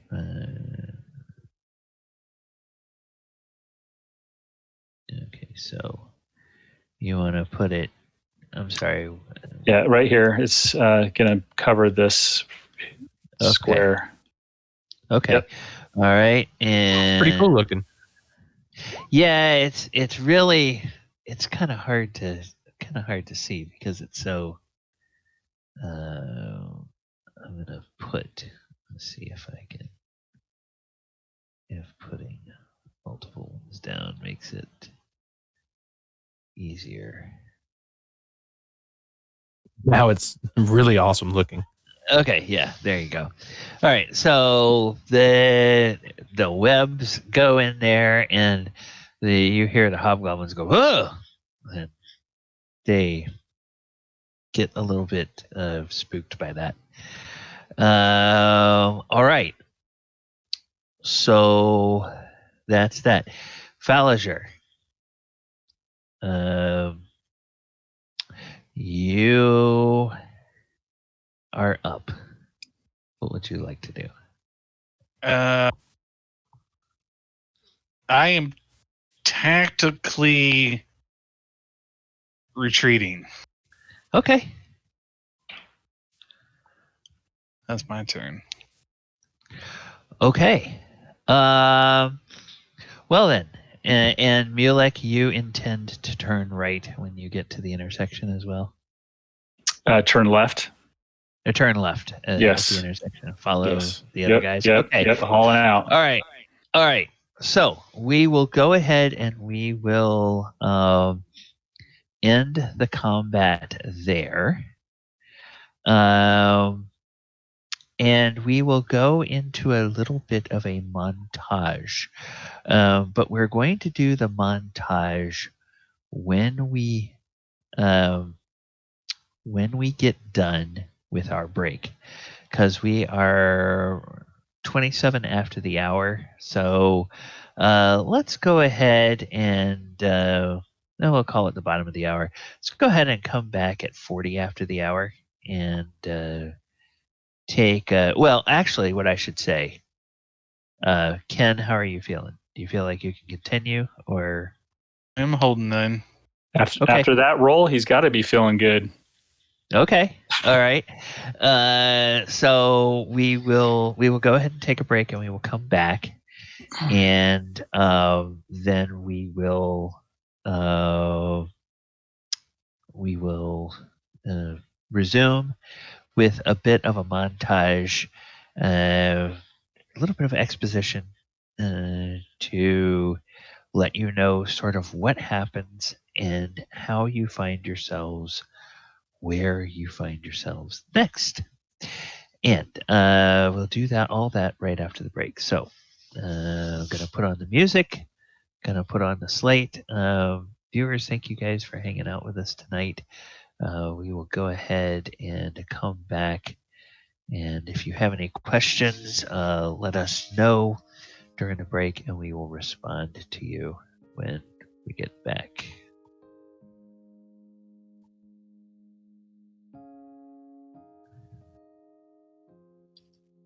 Oh my God, that was insane. Good job on the suggestion. Yeah, that was a hell of a Hail Mary. Locking ourselves in the room would have totally screwed us, though. No, I just wanted to bar that one door to buy time, because I was worried all the hobgoblins start like trying to run in or something. Yeah. I got messed up. Yeah, I was once I realized I saw all that stuff way down to the south. I'm like, all right, we've got to get out of here and regroup. There's no way. Fucking Chimera, whatever the hell that thing is. Like, yeah. There's 3-headed creature down there. There's a bunch of them, actually, since you showed us the whole map. There's one there. There's there. I suspected there was going to be shit in here we couldn't really handle ourselves yet. Maybe if the whole fucking temple wasn't alerted. Yeah, that was what screwed us. That's so... Dude, yeah. That was like double rounds for us in a row where we all just kind of like couldn't do shit. Like, you landed your firebolt, but everybody else, I think... Well, if I had charmed that one guy, it was that one guy that we just couldn't get. I tried to put him to sleep too, and it ultimately failed last week. Yeah, it couldn't help that. They have really high HP, surprisingly. Yeah, and especially with Kren not here, it's even worse. Barely rolled above average, like only a couple of points above average. I could have it was like a coin toss. I had better slightly odds than coin. All I needed was like a 48, and I think I rolled like a 42 3. Yeah. Well, you And, had like- two. You had 2 tries at it. And wasn't good. Yeah, well, I mean, it's bad rolls. I probably should have just done I was trying to be stingy with my spell slots. Should have just fucking guiding bolted his ass or something. Yeah, I'm glad I stuck around. I mean, I'm feeling like shit tonight, but Well, I hope you get to feeling better though, Ken. I just got been really hot, like, and my stomach's been really upset. You ain't had no temperatures, have you? I don't know. I got really warm earlier. I was like feeling yucky, like I was breaking off into like a sweat. I hope you don't have COVID. No, I don't think that's not really COVID symptom. Temperature? If you have a fever of 10, we have to send people home if they have a fever of 100.5. I think what happened was I was laying down taking a nap and I got too hot. Yeah. I had some blankets and shit on me. I think I just got too hot because I laid down because my stomach was bothering me really bad, and I was like, well, maybe I'll take a nap and I'll feel better before the game starts. But then I woke up and I was just like, oh my god, I'm just fucking hot and sweaty and bleh. But I didn't think Paul would like. Yeah, what's up with that? Total no I don't show. know. Could be a total fucking flake. You don't know, dude. People could Don't be know. like that. We don't know yet, but I mean, we have to. That could be a real possibility. Yeah, that was pretty lame. Yeah, Galabon likes to capture us. Man, I noticed. Jeez. I noticed. I did not want to get captured. I was so ticked. I was like, I could have Misty stepped around this guy and kept running, but you guys kept wanting to fight. And I was like, we're not going to fight our way out of here. Well, I didn't know that, like, they had an Afridi and fire. I mean, I should have known they had fire elementals, but Didn't know they had weird 3-headed animals either. I mean, this place, I'm just shocked. I didn't think this place was going to be that deep. Like, I get it. I understand. I could see if we were like level 15 running through here. You know what I'm saying? Like level 15, but at level 6? We're only like level 6. We couldn't run this dungeon if we wanted to. Even if we were so stealthy and I was like an assassin, I don't think we could run through here. Yeah, there's no way to be tactical through here. I mean, because they would just alert everybody and then cut us off. Challenge rating 11. Like, we'd have to be at least. What is that? Like, challenge rating 11? That's at least 10 or 11th level, right? Or more? I'm not sure, but I'm thinking that's why I said level 15, minimum level 15 to run through this dungeon without any problems. I don't think we had to be that high, but yeah, it's definitely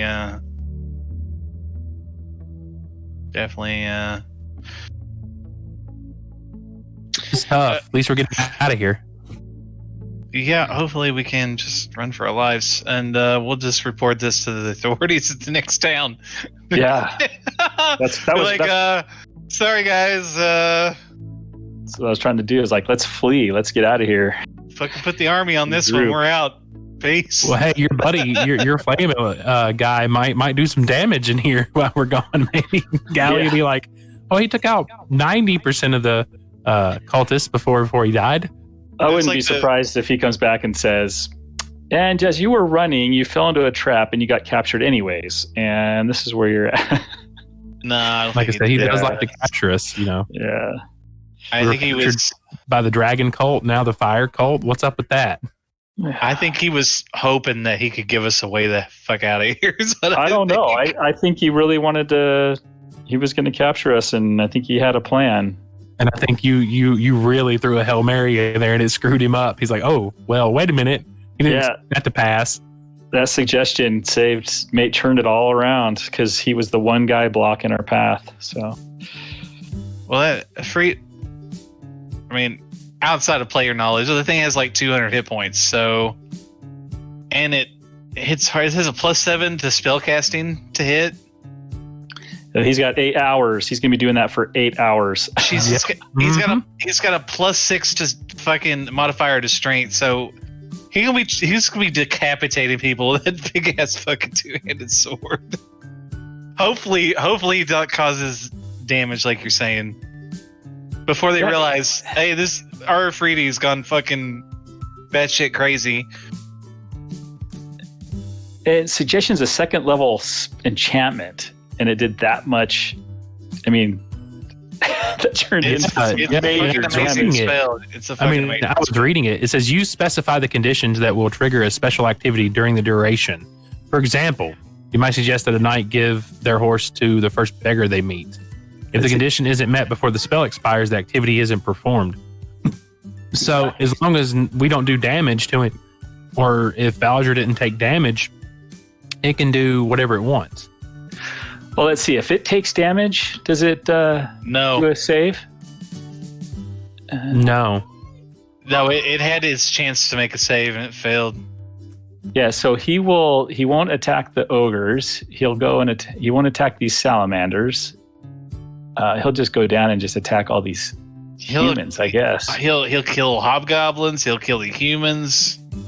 Anything that's not like fire plane oriented. But you gotta understand, he said the fire elemental was gonna help him too. So, maybe I don't know. They're gonna clean house. Yeah. But until Vanifer gets over there and probably realizes he's enchanted, and then she'll like dispel or some shit.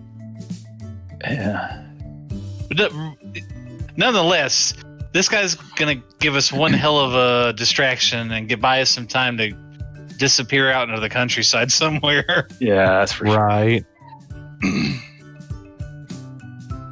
We tried, guys. We tried. But if we would have just had our buddy, if we'd had Paul, Krinrad could have really done some damage. Maybe Galavar will be like, and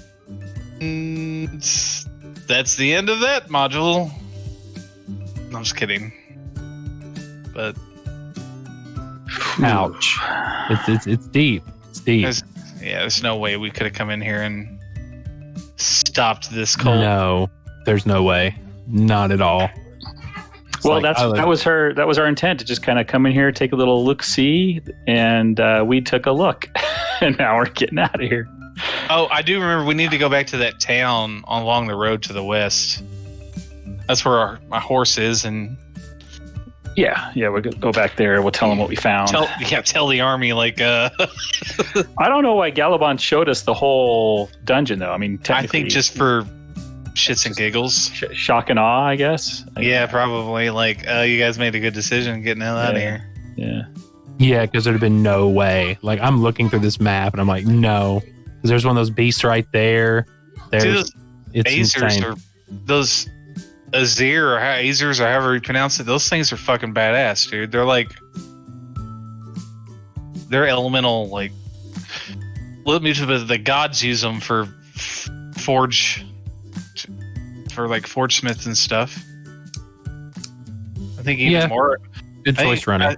I think Moradin or Moradin or whatever his name is, the Dwarven god of Forge or whatever, he uses those guys to do stuff. I don't think they're evil. I don't remember. Good call on the web, though, to slow them down. That's why Galabon ended combat, because he knew, depending on what they roll, they just wouldn't be able to get through it. It's just difficult terrain. What I made a mistake. What I should have done, because I couldn't go any further, what I should have done is readied web as soon as someone came through, and then I could have at least trapped one of them. But the web like that, they don't get stuck. It's just difficult terrain. Okay. Hey, everybody.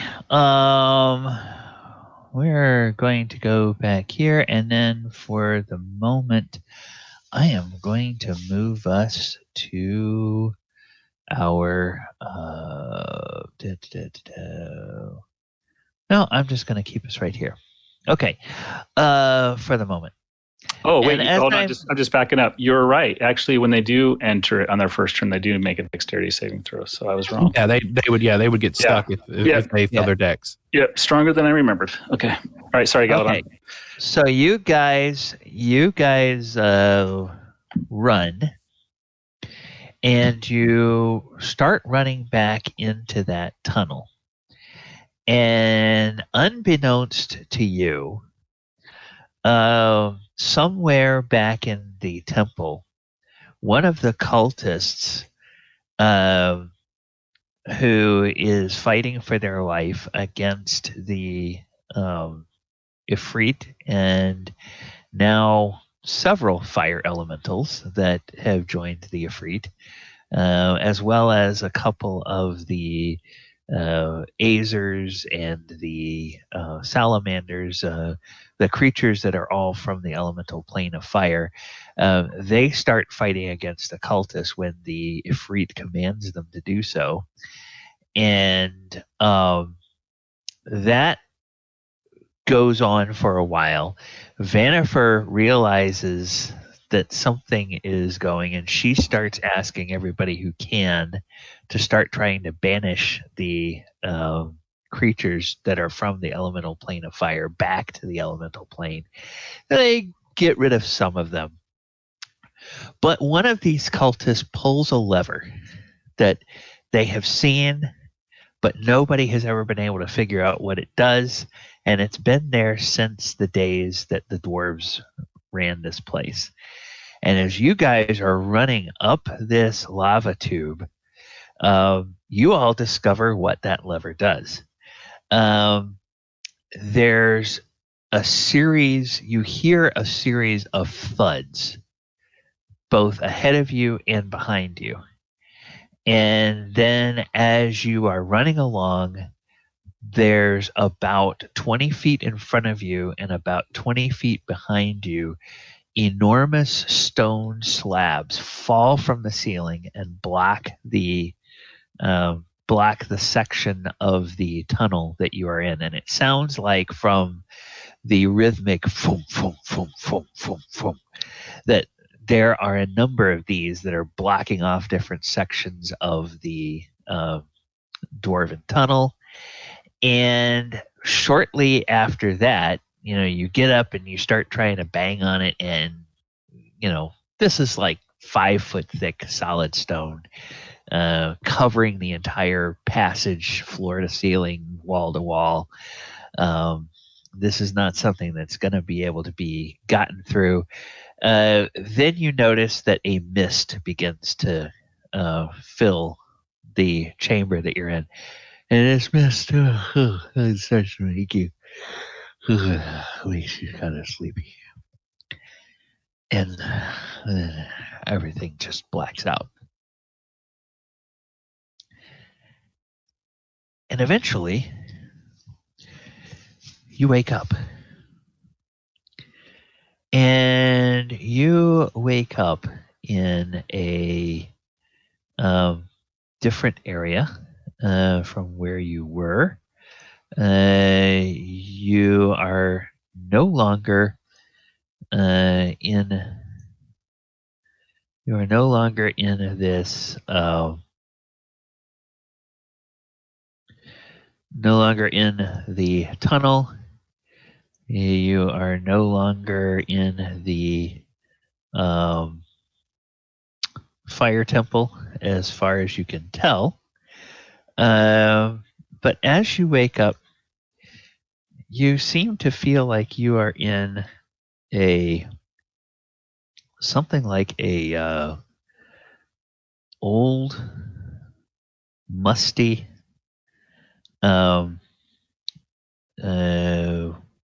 wizard's laboratory. And let me see. Let me give you a description of what this is like. Okay.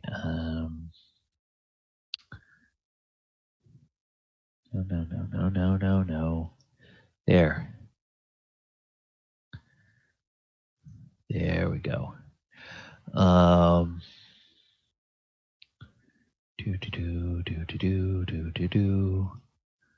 We are in this. Oh, no. Sorry. Wrong chapter. I'm going to go to this chapter. Where the hell are we? There we go. There we go. You're in M16. M16. Okay. You are in a laboratory with work tables covered in alchemical apparatuses and shelves full of strange curios and dusty clay jars. Apparently you're above ground because it's obvious this place once had windows, but those windows have been bricked up and cobwebs hang thick in the ceiling corners.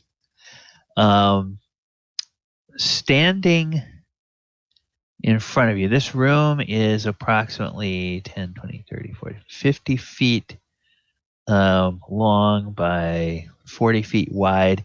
You are laying on bedrolls, not in bedrolls, but just laying on bedrolls that are along the west wall of this room. And about 15 feet away from you, there is a large table or a large desk, and with an ancient figure perusing a heavy tome that lies open on this desk, making notes on sheets of parchment covered in arcane writing.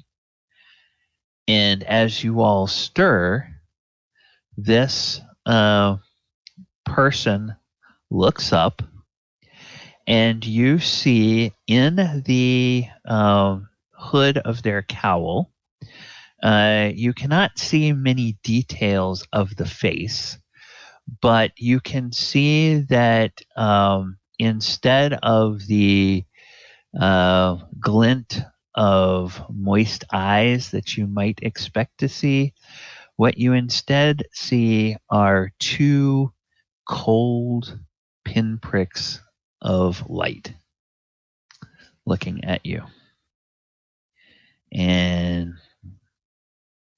this is the room that you all are in. And the figure, as you look at yourself, your armor and weapons have been removed, and there are 4 neat piles at the far side of the room with your equipment apparently in it. Mulek, Johnny's long gone, so you don't know how long you've been out, but either Johnny was not brought with you or it's beyond the next dawn. And the figure before you looks up and says, "Oh, good. You're awake. I was beginning to wonder. I trust that you had a good sleep." Who are you? Where are we? Well, my name is Renwick. And you are in what has been for the last 500 or 600 years my sanctuary. It is an ancient place known as the Sacred Stone Monastery, or that is what those fools called it. Fools. I was a fool for ever letting them take up residence here. But it had been so many centuries since there had been people around. I thought it might be nice to have neighbors. I didn't know they were some damnable cult. What? DM, real quick, sorry to interrupt you. Was I out long enough to get a long rest? Oh, yes. All of you can gain the benefits of a long rest. So any expended spells are back. You're at full hit points.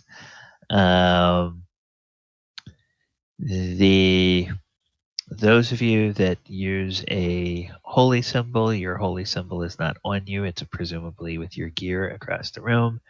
Those of you that use components or a focus, those are not with you either. Your armor is not with you. But to the best that you can tell from the lighting in the room, all that stuff is over there. And like I said, in neat piles. Somebody has taken the time to put it over there for you, but they apparently did not want you armed when you awoke. He says, What? Falliger speaks up. He says, Renwick, what's your last name?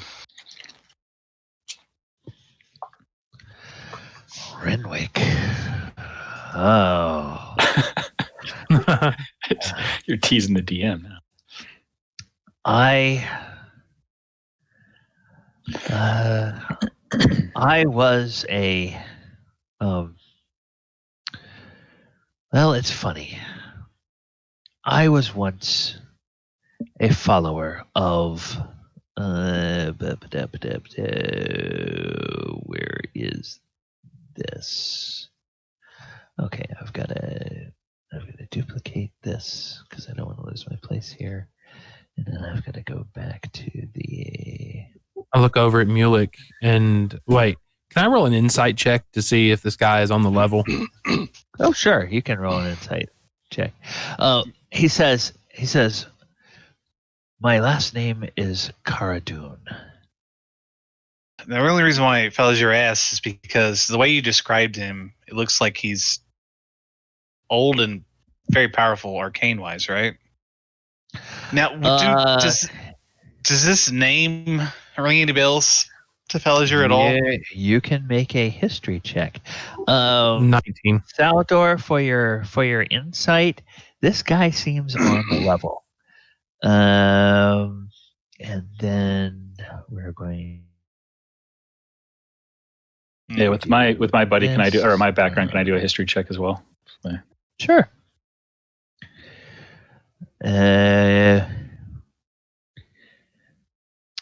He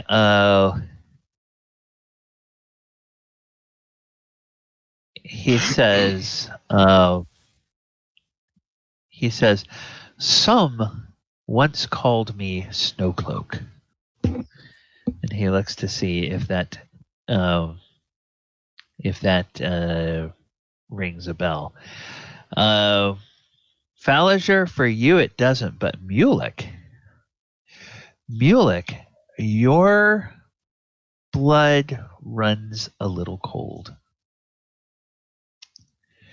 because you realize that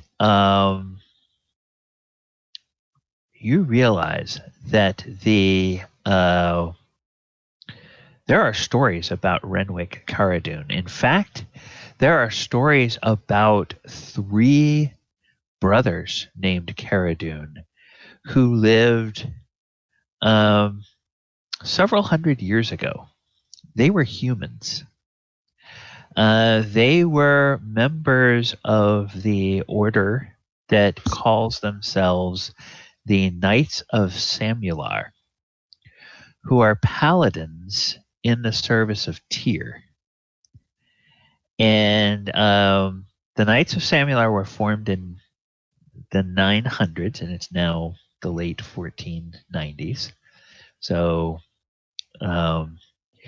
the Samular Caradoon was a paladin. Renwick Caradoon was a powerful wizard. And there was a battle in the Troll Wars where Renwick Caradoon was mortally wounded and lay dying on the field. And his brother, the paladin, reached into his brother's pack and pulled out what he thought was a potion of healing, poured it down his brother's throat, and it didn't exactly heal him.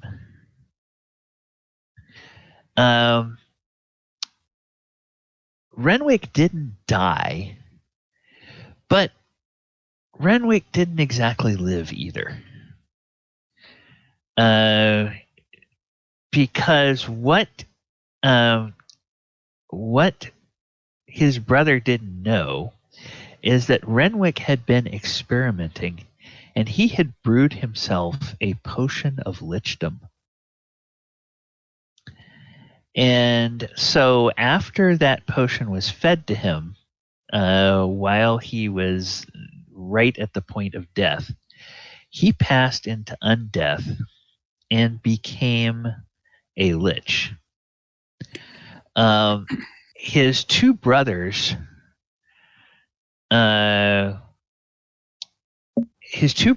decided, well, we're not going to destroy our brother, but we're definitely not going to take him back.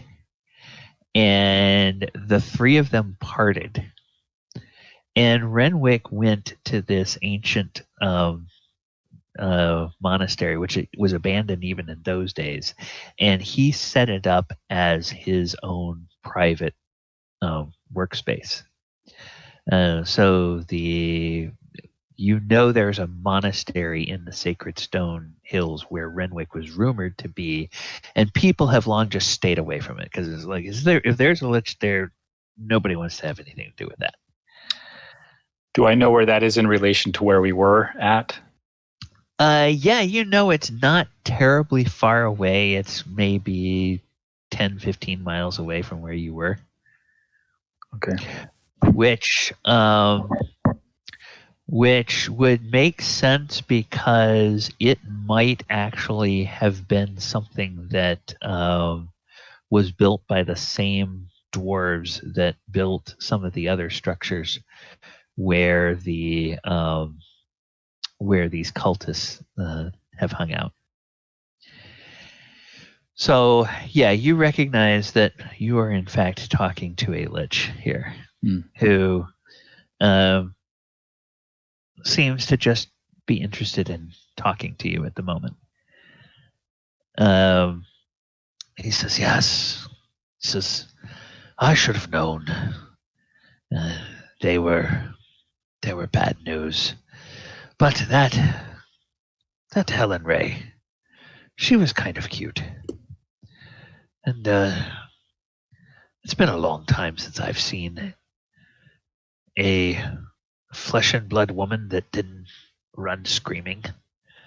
So I thought it might be nice to hear a female voice around. But then she started bringing in these other fools, and I began to realize that they were connected with some cult that worshipped evil elemental earth. And, well, I thought maybe if they just piss around, I won't have to deal with them very long. They'll probably do some ritual that will get themselves all killed. And then I can raise their bodies and have more servants. But that didn't happen.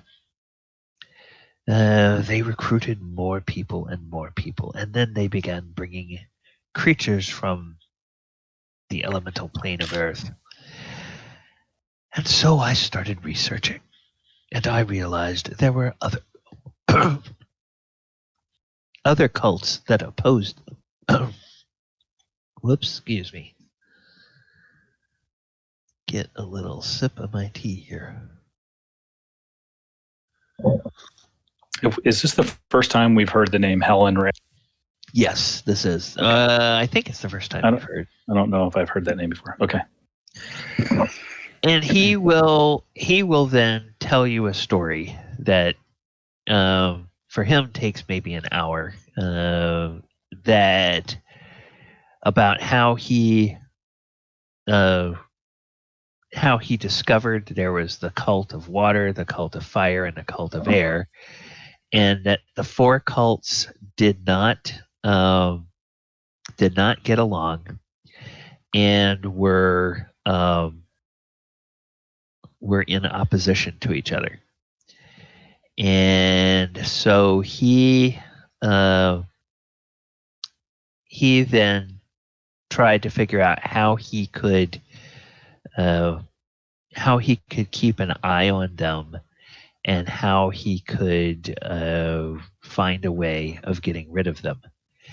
And then 4 plucky adventurers come along, and to his astonishment, as well as probably the astonishment of the fire cult, they ran right into the heart of the fire temple and unleashed an Ifrit, which he looks at Falliger and he says, "That was a nice trick, actually. Well done. That made completing my plan easier. I was able to alert the Black Earth cultists that the fire cult was in disarray, and this would be a good chance for them to go and try to fight the members of the fire cult. So I cleared out most of the vermin. However, I kept Helen Ray back, and after all of her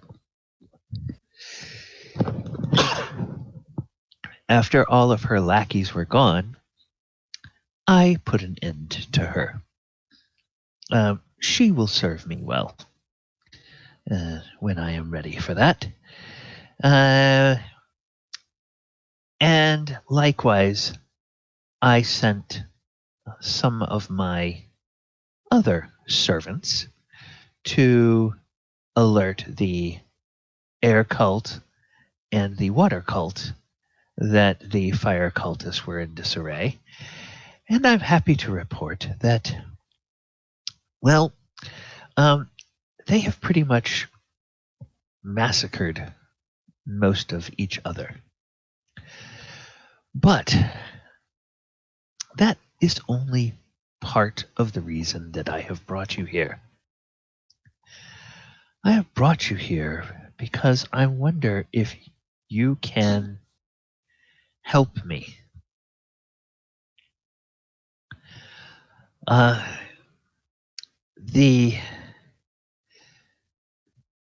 I suppose that this quiet ruin where I have been working these last 500 years to build a mausoleum suitable for my 2 brothers is now not going to be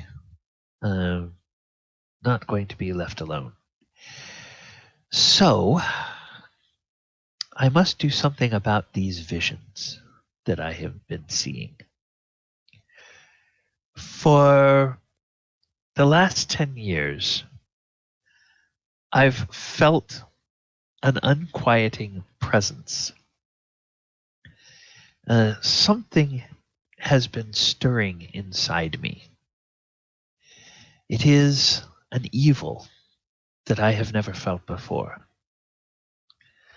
When I was a mortal, I knew there was a danger in choosing the path of lichdom.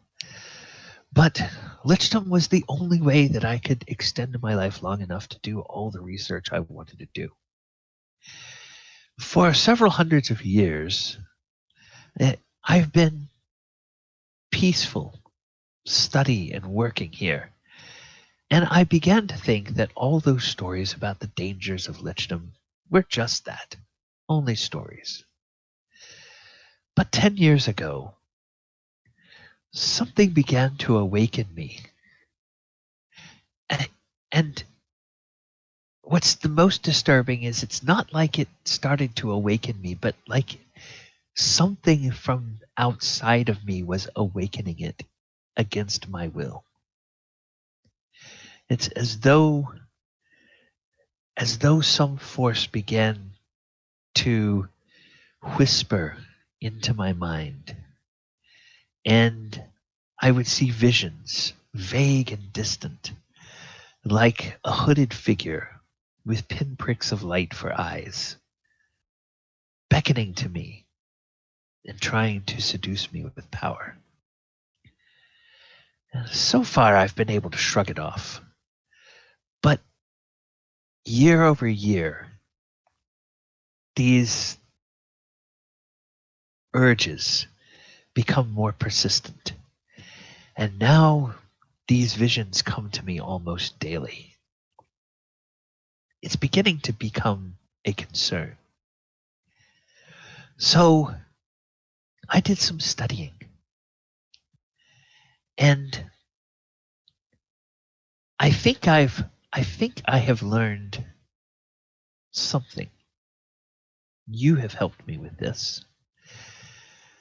I've seen visions of the world destroyed in fire, ice, lightning, acid, and poison gas.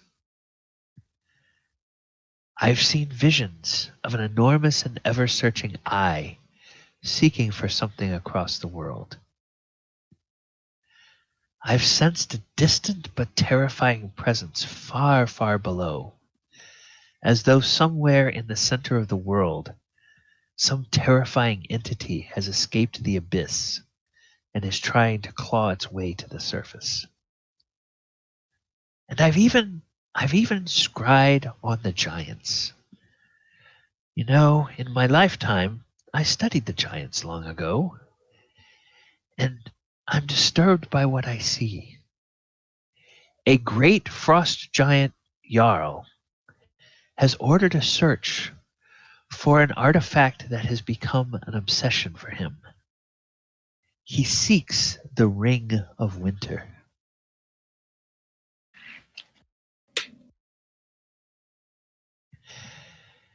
You have been out adventuring.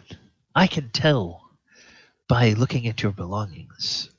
You've traveled many hundreds of miles, been to many parts of the realm. Tell me, do you know what any of this means? Can I roll a history check on the Ring of Winter? You sure can. Is that pretty much what we all can do, kind of thing? Yeah, you all can do that. I don't know what else I could do as far as like try to help him with.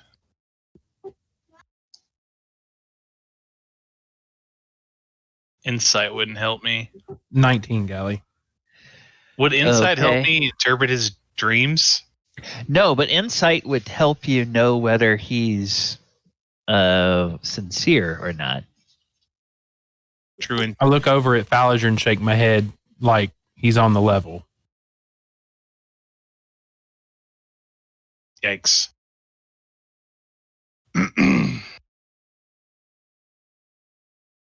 Well, apparently your lore bard doesn't know shit today.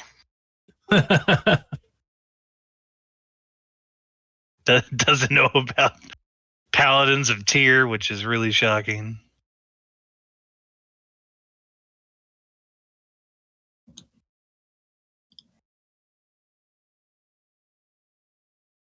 Did we lose Gally? I don't know. He's muted. Uh-oh. Yeah, I'm sorry. I had to blow my nose. No worries. I put myself. We didn't want to hear that trumpet. No, you didn't. All right. So the Ring of Winter. Yeah, two of you know what that is. The Ring of Winter is it's a golden band that resizes to fit snugly on the finger of its wearer. A thin layer of frost always coats the outside of the ring, and normal heat can't melt it. The ring feels ice cold to the touch and initially numbs the hand that wears it. But after somebody gets attuned to it, they cease to feel that cold. It is another one of these sentient items. And legends say that it tries to take control of any creature that wears it. Now, you know that if a frost giant got their hands on this thing, that would make the frost giant incredibly powerful, because there's a rumor, and with a 24, you would have read about this rumor. There's a rumor in giant lore that one day the ordning, which is the basically the structure, the hierarchical structure of the giants, the ordning will be upended, and that a powerful frost giant king will try to freeze the entire world. And you think that if a frost giant had the Ring of Winter, you don't know if they could actually freeze the entire world, but they could do some serious damage. And maybe take a part of the world and make it so that it was always winter. So just like that, freaking Ice Age. Yeah, kind of stuff. Kind of like turn at least part of the world into something of an ice age, which that would be a terrifying prospect. But I'll go ahead. I was just going to say, after, when he's looking for an answer, just respond. Are you familiar with the rumor of Frost Giant and taking over a frozen world? And he gives you a look, and he says, I wasn't born yesterday. Yes, I've heard those rumors. So you recognize the Ring of Winter as well. And it troubles you as much as it troubles me. That's good. I'm finding that there are a lot of cults that are bothering me. You ain't the only one. So, other than, do you know anything? I thought perhaps that when I saw the fire and the acid and the frost and the... Speak of dragons? Oh, you don't mean the cult of the dragon is back, do you? Oh, yeah. Oh, they're more than back. In fact, we were following them until we got wrapped up in these other cults. What do you know of them? Well, they've been around for thousands of years. They get defeated, and the world thinks they are rid of them. But then a few hundred years later, some damned fool believes that they know where they can find the dragon masks, and they believe that if they could ever find all 5 of the dragon masks, they could put it together into an artifact that would allow them to summon Tiamat in the flesh from Avernus and come to the world. But as far as I know, they've never found any of these dragon masks. So Gally, would we know if they found one of them? You guys don't know. Do we even know? Have we even heard dragon mask? I don't think you've been close enough to it. You haven't talked long enough to any of the leaders to learn anything about that yet. Do you believe that these dragon masks are a rumor? or that they do in fact exist. Well, there are enough stories from long enough ago about the dragon masks having been created. I believe they do exist. Whether they have the power that the cult thinks they have, I do not know. But if they think they could get hold of them, that would be horrible. So you followed them. What has their activity been? I'm stuck here. Well, I'm here by choice, and I have not looked into rumors of the dragon cult of the dragon because they haven't reached my ears yet. What do you know? Oh, they've been sacking towns, gathering treasures, taking it north. Oh.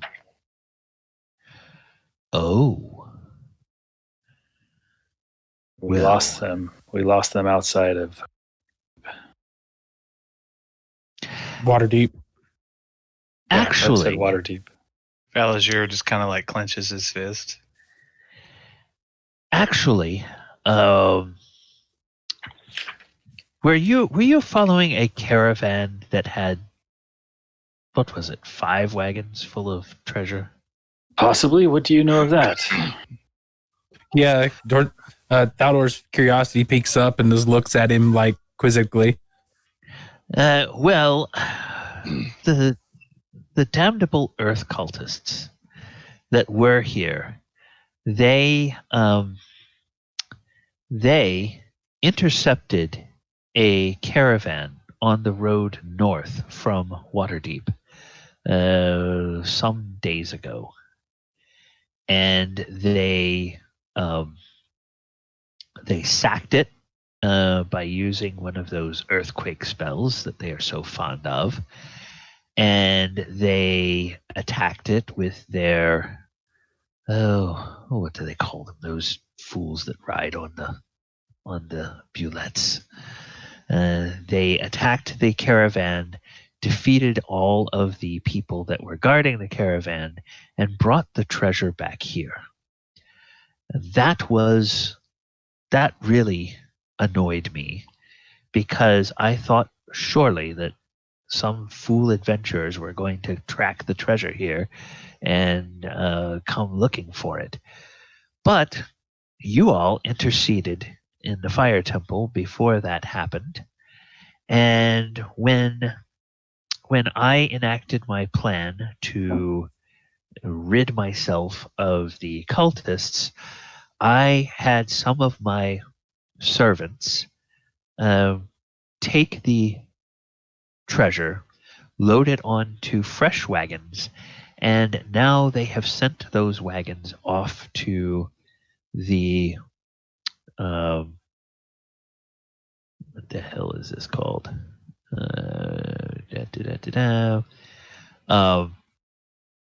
Off to Summit Hall. Summit Hall is, of course, the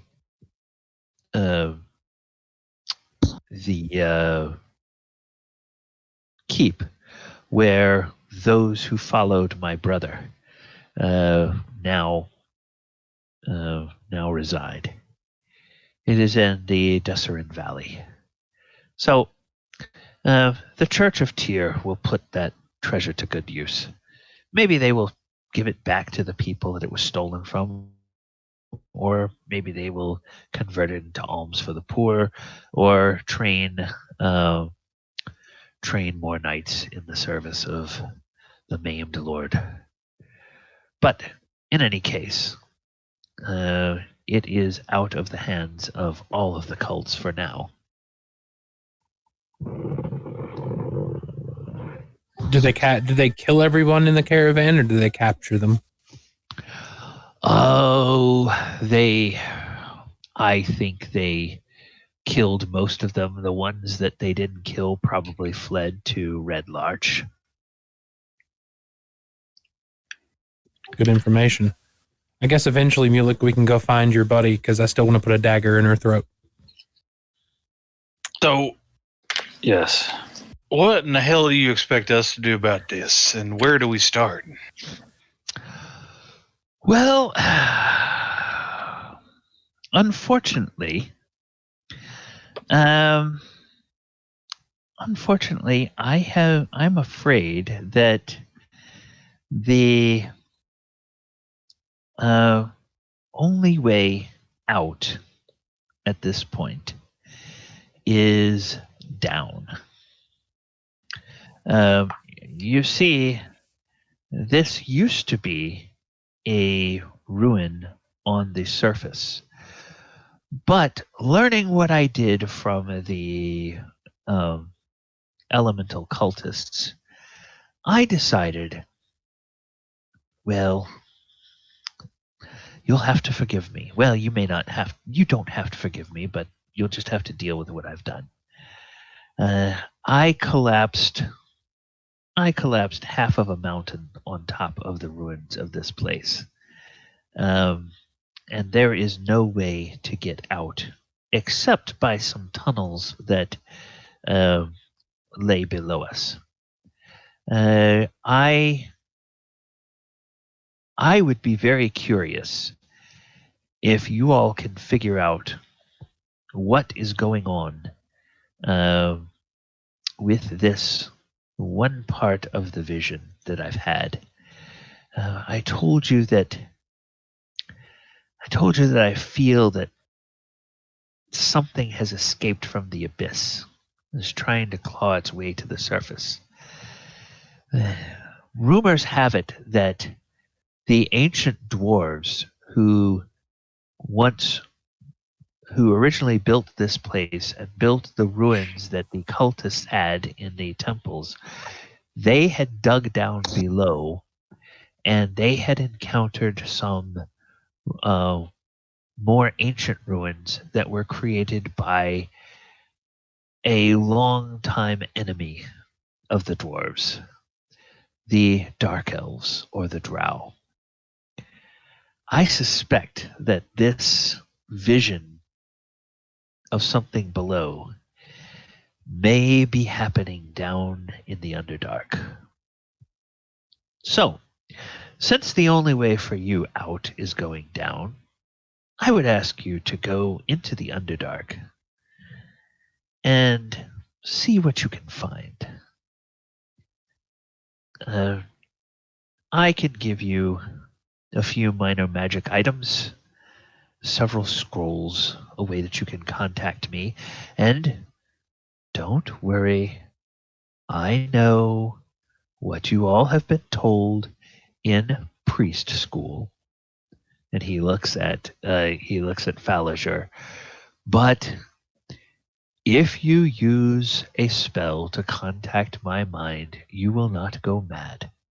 Especially not if I know that you are liable to contact me. I'm going to spare you that. So, how do we do that exactly? You will find in your possessions, you will find some additional items and scrolls, and among them are some scrolls of sending. If none of you have that spell, you can send messages to me from practically anywhere, even across planes, and it will get to me, and I can respond to you. So you want us to go down into the Underdark? Is that what you're suggesting? That is what I am suggesting, yes. God help us. Well, and I will tell you one more thing. When you,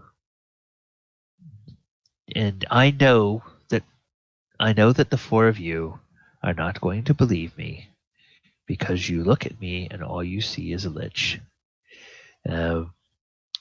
But when you get back, when you have resolved the issues going on here, I will have a third crypt created in the mausoleum that I have built for my two brothers.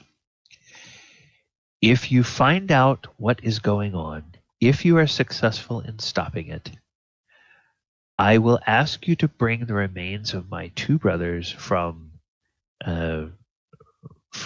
where they are lying now in Summit Hall. Bring them here to the crypt. When you do, I will give you my phylactery so that you may destroy it and lay me to rest beside my brothers. I realize now that with these visions that I have been seeing and the whatever evil it is that is trying to draw me away from the eternal existence of contemplation and study that I craved while I was alive, that even if you are successful in stopping what it is now, at some point in the distant future, some other force could corrupt me, and I would rather not have that happen. So, if you can do that, and then as a side benefit, he looks at Mulek. All of my research, everything in my library that I have accumulated over the last 500 years, I will let all of you have it. You can take it and do whatever you will with it. Melek's eyes go wide as saucers. I mean, that's if we live. Shit, you want to send us into the Underdark? Probably the most dangerous place we could possibly go on this side of hell. And yeah, how deep do you want us to go? Because there's shit down there that you couldn't even imagine. And besides that, we've got Durguar and frickin' Drow and just Falazir just kind of like shivers a little bit. He's just like, oh, this is some bullshit. Well, Look over at Falazir and go, well, Falazir, I happen to know Undercommon, so we might be okay if we can be diplomatic with the Drow, maybe. But, I mean, what is that saying you say? Risk the biscuit? I mean, if we don't risk the biscuit, what else do we have to do, you know? Melek's scratching his head, trying to figure out if the only way is down, how did we end up here? I was able to teleport you here with me. So You could teleport us out, basically, is what you're choosing not. Yeah, you're choosing not to teleport us out, but to go down. That is correct. You managed to, the four of you managed to infiltrate and do more damage to the Cult of Fire than I would have thought a small army would be able to do by having the wits and the resources to turn them against themselves. Sorry though, buddy. That was by luck. That was what we call, happenstance. It was just Falazir threw that out there, and we were just lucky that it worked. I mean, we could have died if you were watching us the whole time. Well, let's put it this way: had you died, you would be working for me anyway. But you would be helping to create the third mausoleum, like most of the rest of the cultists will be doing. Do you have any maps or anything like that? Because I don't know my way around the Underdark, and I don't even know where here is exactly. Are there I any can- cities in between us and there? I just don't know. This is a bit overwhelming. As it I- happens, I I need do it. have. As it happens, I can give you a map to one of the cities where there is trade between the surface and the Underdark. I can give you a map that will lead you by a more or less safe route to Gracklestug.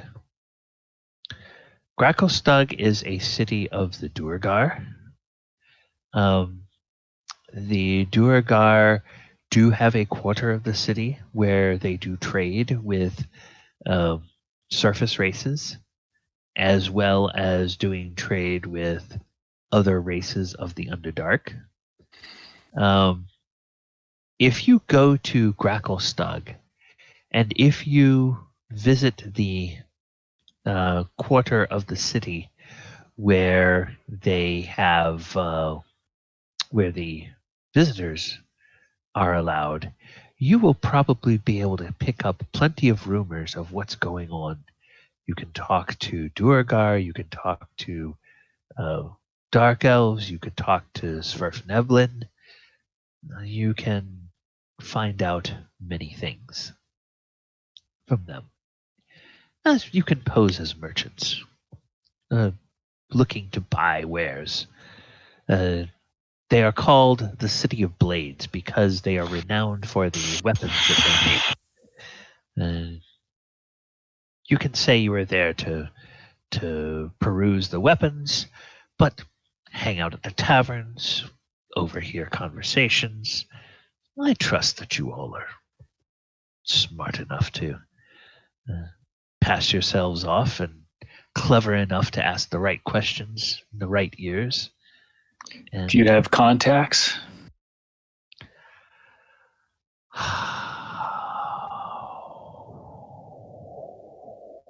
he thinks. Cool sound No. effect, Gally. No, I do not have any living contacts. The dwarves that would have been alive during my lifetime have been laid to rest in their tombs for 300 years by now. So no, I don't. And I never had any contacts among the drow. They're a nasty people. Yeah, Prefer to stay away from them. they are. They're much likely to enslave us than do business with us. And I got a small problem. And by small, I mean massive. And that is? I'm a clergy of Helm. So Yes. I need a I new saw your- shield or some paint or something because I could He's- disguise your stuff, Fallinger. I no, look no, over no. at you. I don't want to do it with magic. Somebody will see through that bullshit. It's not magic. I have a paint kit. Remember that it looks like it's not a paint kit, but it is a paint kit, you know? I can paint your shield, man. I can disguise you up. Hell, I can make us all look like drow. I mean, except for Kinraid, that's a little pushing it. But I mean, seriously, I can take care of that.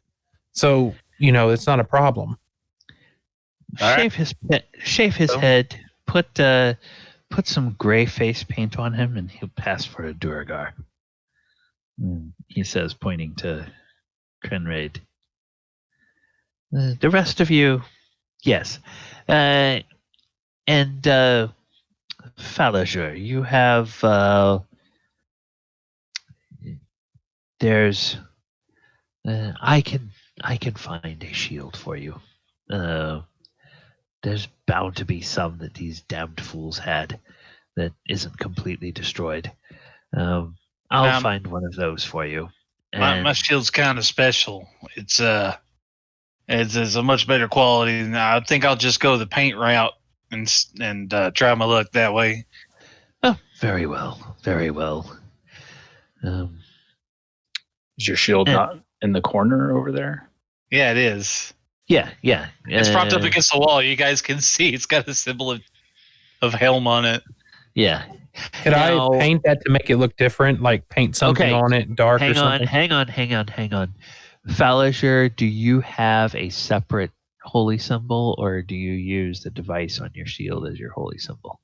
Like when you're doing your... I mean, it's safe to say that I would have like a Okay. ring or a necklace or something. Yeah. Then the answer to your question, Thaldor, is yes, you can paint it. Falasher may have to get it repainted eventually, but yes, you can paint it. Falasher, is the symbol embossed into the shield, like made into it, or is it just on it? It's a magical glyph, if you will. It kind of allows me to... Oh, okay. So yeah, just painting over it isn't gonna hurt anything, because if it's magical worked into the shield, then Right. But I just don't want everybody to know and be like, "Oh, here comes Faller a helm. Let's kick his ass." I've got you, buddy. I'll take care of it. Oh, it had to be the Underdark. Other than your sending scrolls, do you have anything else? Yes. Yes. Let's see. What can I give you? And I look around. I look around also. Do I see? Oh goodness, what was I going to say? Incense. Do I see that he's got any collections of fine incense in his collections? Oh, yeah. This is a well-stocked laboratory. And then let's see. Basically, looking to see if he might be able to give me incense to. Okay, so here's what he offers you. He offers you an amulet of health. Oof. A potion of greater healing. A potion of hill giant strength. Whoa. A scroll of invisibility. A scroll of Snillix Snowball Swarm. And 8 scrolls of sending. So that's two scrolls of sending for each of you. The other items you guys can divide up, however. So I guess we'll figure out next week how you guys want to divide those up. See who wants to take which ones. So yeah, the health, the 2 potions, and these things. I'm going to go ahead and put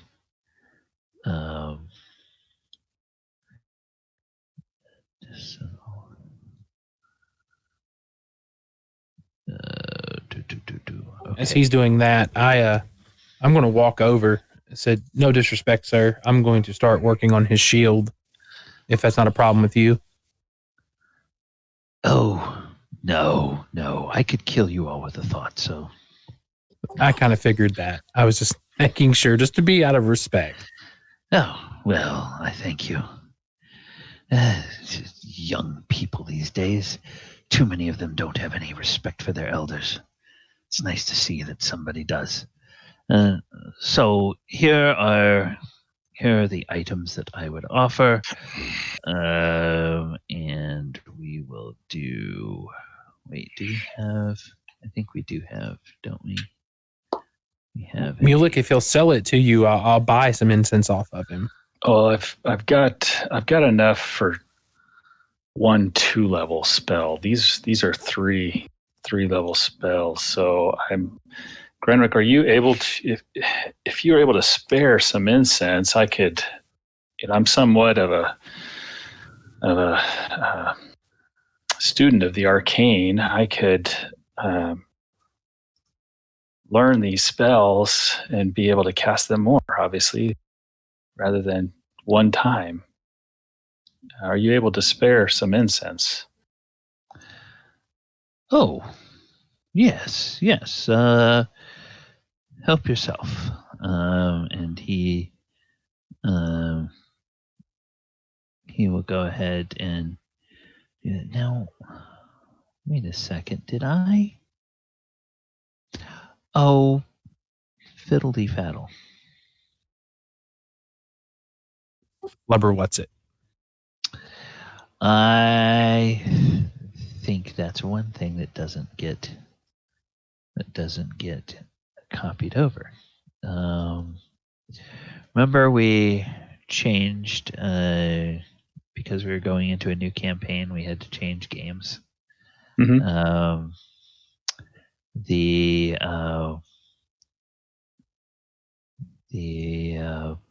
party treasure handout, I don't think got moved over. So I'm going to do this session 29. I mean, I wrote them down. I can throw them into the bag of holding. Yeah. So Put it on I disc. I have a new party treasure handout, and what I'll do at the end of the session is I'll go and I'll copy everything from the other one and dump it in here as well. So we have a record of what there was to date. But you guys should now see that new party treasure handout in the thing that has the list of all of those items. So y'all can figure out who wants to have them, because like the amulet of health, it would doesn't do anybody any good if you don't wear it. And then whoever is going to be most likely to use those potions should probably have them in their inventory. Yeah, we can discuss during the week how to divvy that up. Okay. All right. So does he give me free reign to take as much incense as I need? He'll keep an eye on you, and if you take what does it call for? It calls for like 50 gold. Yeah, 50 per level. 50 per spell level. Yeah. Okay. He will give you enough that you can copy. He'll actually, when he sees what you're trying to do, he'll give you enough that you can make a copy of each of those spells. So, however many spell levels that is. Yeah, that's you 6. have that much insight. Actually it's 9 because it's invisibility, swarm, ascending. So it's 450. And then okay. So you've got sending, invisibility, and snowball, swarm. Okay. But I still need to take the time to study. I don't have them yet. So. Right. You got nothing but time and opportunity right now. Yeah. He says, would you like to make use of my laboratory to study and copy those? Oh yes, but it's going to take me a while. I guess if you give us the time, we're not going anywhere but down, I guess. You can take the time. There may be some food. And then he goes over here to this door. He opens this door, and he mumbles something that you can't quite understand. And then he backs away, and you see coming out of this room, you see what the hell does he have? He has I'm going to do this. Theodore looks over at Mulek, and I see Mulek's face, and I'm like, it's like he's a kid at because there wouldn't be Christmas in the D&D world. He's like a kid at the winter solstice. He's just excited in his eyes. He looks like he's. I just see this look on Mulek's face. I'm like, he's in his right place. Yeah. He has. I actually only needed 350 gold worth for those. But if he wants to give me more, I've got other spells I would like to record. But I don't want to Okay. push my luck. Yeah, he'll just give you enough for those 3. Okay. For those. All right.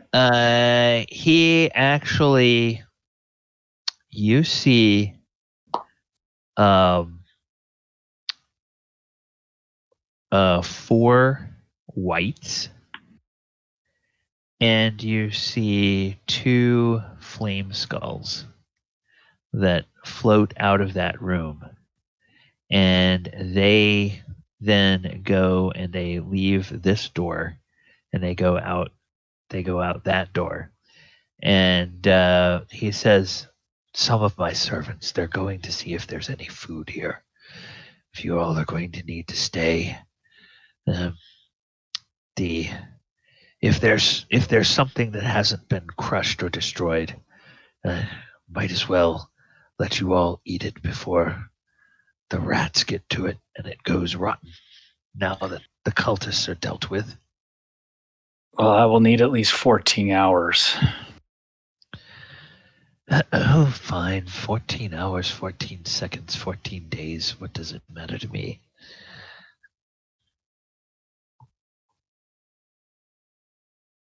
Might as well make ourselves comfy, Fallinger. It's going to be a bit. There's just All anything right. you need to study up on. I mean, better enjoy the comforts while you can, friends, because it ain't nothing but terror and cold in the Underdark. I know it takes me like 14 hours, but can I offer him any assistance to help him? I mean, I don't somewhat- think you can. I don't think that copying spells works that way. Right. You would have to. He doesn't even get if- half price spells, right? Because he's a chrono thing or whatever. Yeah, no, that's a specific to a certain subclass. Yeah. Oh no, actually, if they were within the subclass, but yeah, I don't have that Right. ability. Yep. Right. I just know if Right. you pick something like evocation or something like that, you know. No. Yeah. No. Yeah. But I asked Renwick, as like, sir, not to bother you, but you wouldn't happen to have any books or any literature on the Underdark and things, would you? I mean, I've studied some, but I've took up Undercommon, but I'd love to study a little more. And he snaps his fingers and he says, yes, I mentioned I have a map. He goes and he goes over to a bookshelf and he pulls out, he starts leafing through some things and he pulls out a map and he says, I'm rather fond of this map. I don't want to give it up. But since your friend here is spending the time to copy these spells, I can have this map copied for you. And he goes over to an armoire and he opens it up, and there are large sheets of vellum in there. And he selects out a sheet of vellum and he brings it over to one of the other tables and he sets it down, and then he sets down the map that he has next to it. The sheets are the same size, and he picks up a quill and he whispers something to the quill and he lets go of it, and the quill goes over to the map that is drawn, and it just sort of traces over all of the lines on that map, and then it floats over to the empty sheet of vellum, and it begins to draw an exact copy of the lines that it went over on the other sheet. And he says, that will take about 6 hours, but you will have your map. Thank you, sir.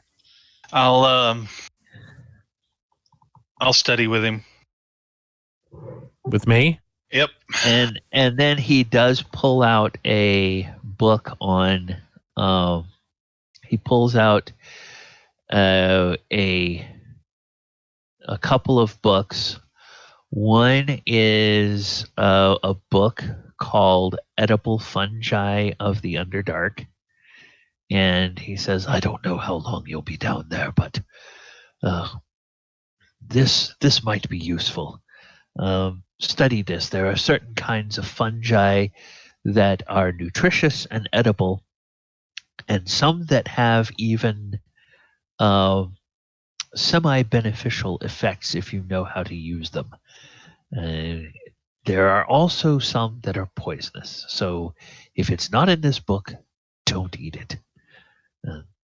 And then the other book that he has is he has it's a rather recent book, but it's a battered and tattered book that looks like it has been through some kind of a storm or something. He says, I'm sorry, but this was a book that the Earth cultists took from some delegate, a delegate from Mirabar that was headed somewhere. They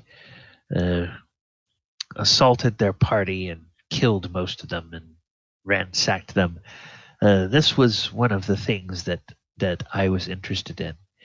And you realize that what he's holding is he's holding Volo's Guide to Gracklestug, written Nice. by Volotham Gedarb. And he says, I would say that from my memory, most of this is accurate. If you've ever read anything by Volo, you have to make sure that you realize that he's quite full of himself, and so if you read about any of his exploits, take those with a grain of salt. But he seems to have a fairly good handle on the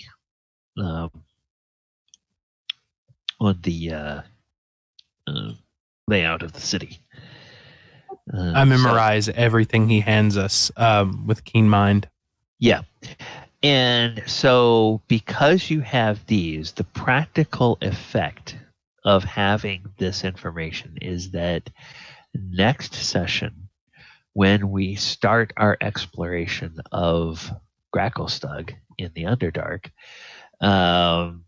next session, you all will not have to make checks to figure out where parts of the city are, or if you get out into the Underdark proper and you run across fungi, you will be able to figure out where what they are, whether they're edible fungi or whether they're not edible. And if they have any kind of special effects, you'll know what those special effects are without having to nibble on them to figure it out. That's amazing. So that's what Renwick offers you. Yes. So it took you guys 1, 2, 3, 4. I think. Well, no, it's longer than that. It took you guys about 8 sessions longer to get to this point than I thought it would, because you all took 8 sessions. Okay. Yeah, because you guys took the river, which was great. You took the river instead of staying with the caravan, because what I had thought was going to happen is I thought you were going to stay with the caravan. Oh, and they get attacked. The caravan would get attacked by the Earth cultists, and you would, whether you defeated the Earth cultists or you were defeated by them, you would eventually either track them back to this location, or they would take you to this location, and you would get the interview with Renwick, and then be sent on your way. but you wound up going and doing more of the storyline of this particular quest or this particular campaign than I thought you would. And next week when we come back, we will be in the Sword Coast Chronicles Part 3, wherein the party goes into the Underdark. And because we're going into the Underdark, that means it's a different game because it's a different campaign that the storyline comes out of. So I will give you guys the link to join that campaign. I've already copied your characters over. You all are level 6 now, right? Yes, sir. Yes. Okay, yeah. Yeah. Yeah, I was intending that you would be level 6 for the Underdark part of it. And so that will do it. I just went ahead since you guys were going to go down into the fire temple. I thought, okay, I'm going to give them an extra level to do that because I want them to at least survive and not, get killed in one shot by some of the stuff that was down there. And I think I heard part of the conversation during the break. And the reason that I just went ahead and opened up the entire temple is that, well, the Ifrit knows where he's going, and I didn't want to just open bit by bit as he was going around places. It's just okay. Just show the whole thing. Because I didn't know. I really didn't know whether you guys were going to take that opportunity to leave or whether you were going to go, oh, okay, this guy's our ally. We're going to follow him. No way. Because it's like, well, if they had decided to do that, that would be a completely different game. But hey, that's why I like letting the dice have a say in that, because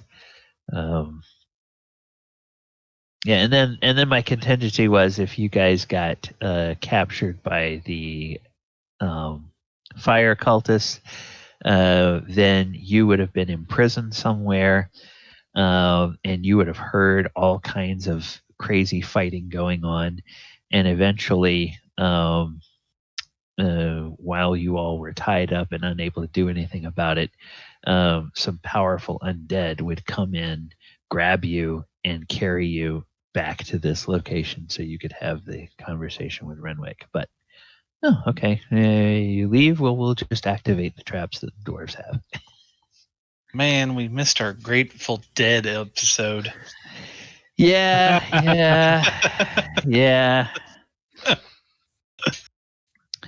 But the main reason for this is because at the beginning of the campaign, you guys got a little background on something that happened long ago that set all the events of this campaign in motion. And you all haven't heard anything about that. So I wanted to put this guy in here so that he could give you a little bit more information about things that are going on and kind of foreshadow some of the stuff that's happening.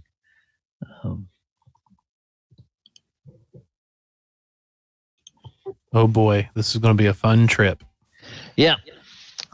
So I think that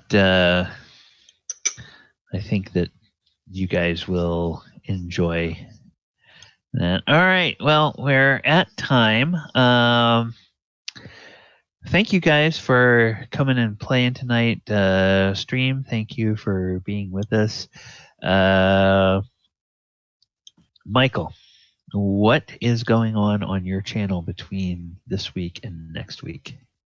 Thinking I'm going to play some more Fallout 76 either tonight or tomorrow. Also tomorrow I'll probably end up playing some Fortnite with my buddies because they've been wanting me to play for about a week. Might play something with Ken if he's feeling better. So it's all up in the air, but we'll see. But it'll be fun either way. Okay, and you can find Michael on twitch.tv/Doors of Fear. Then here on this channel, we have coming up on Saturday night is going to be the Lost Mine of original D&D. Sunday afternoon, Ken, hope you're feeling better by then. Yeah. We will be having our Walker of Waterdeep Planeswalking campaign. Monday night, we are finished with our little foray into the Wildemount monster, so we'll be back with a normal Monster Monday on Monday night. And then next Thursday, we will be here for Sword Coast Chronicles, wherein the party delves into the Underdark and goes and visits the City of Blades in Gracklestug. So we will see how that visit goes and what happens when they get there. All right. Thank you, everyone, for dropping by. And thank you, players. And we will talk to you all next week. Good night, everybody. Hey.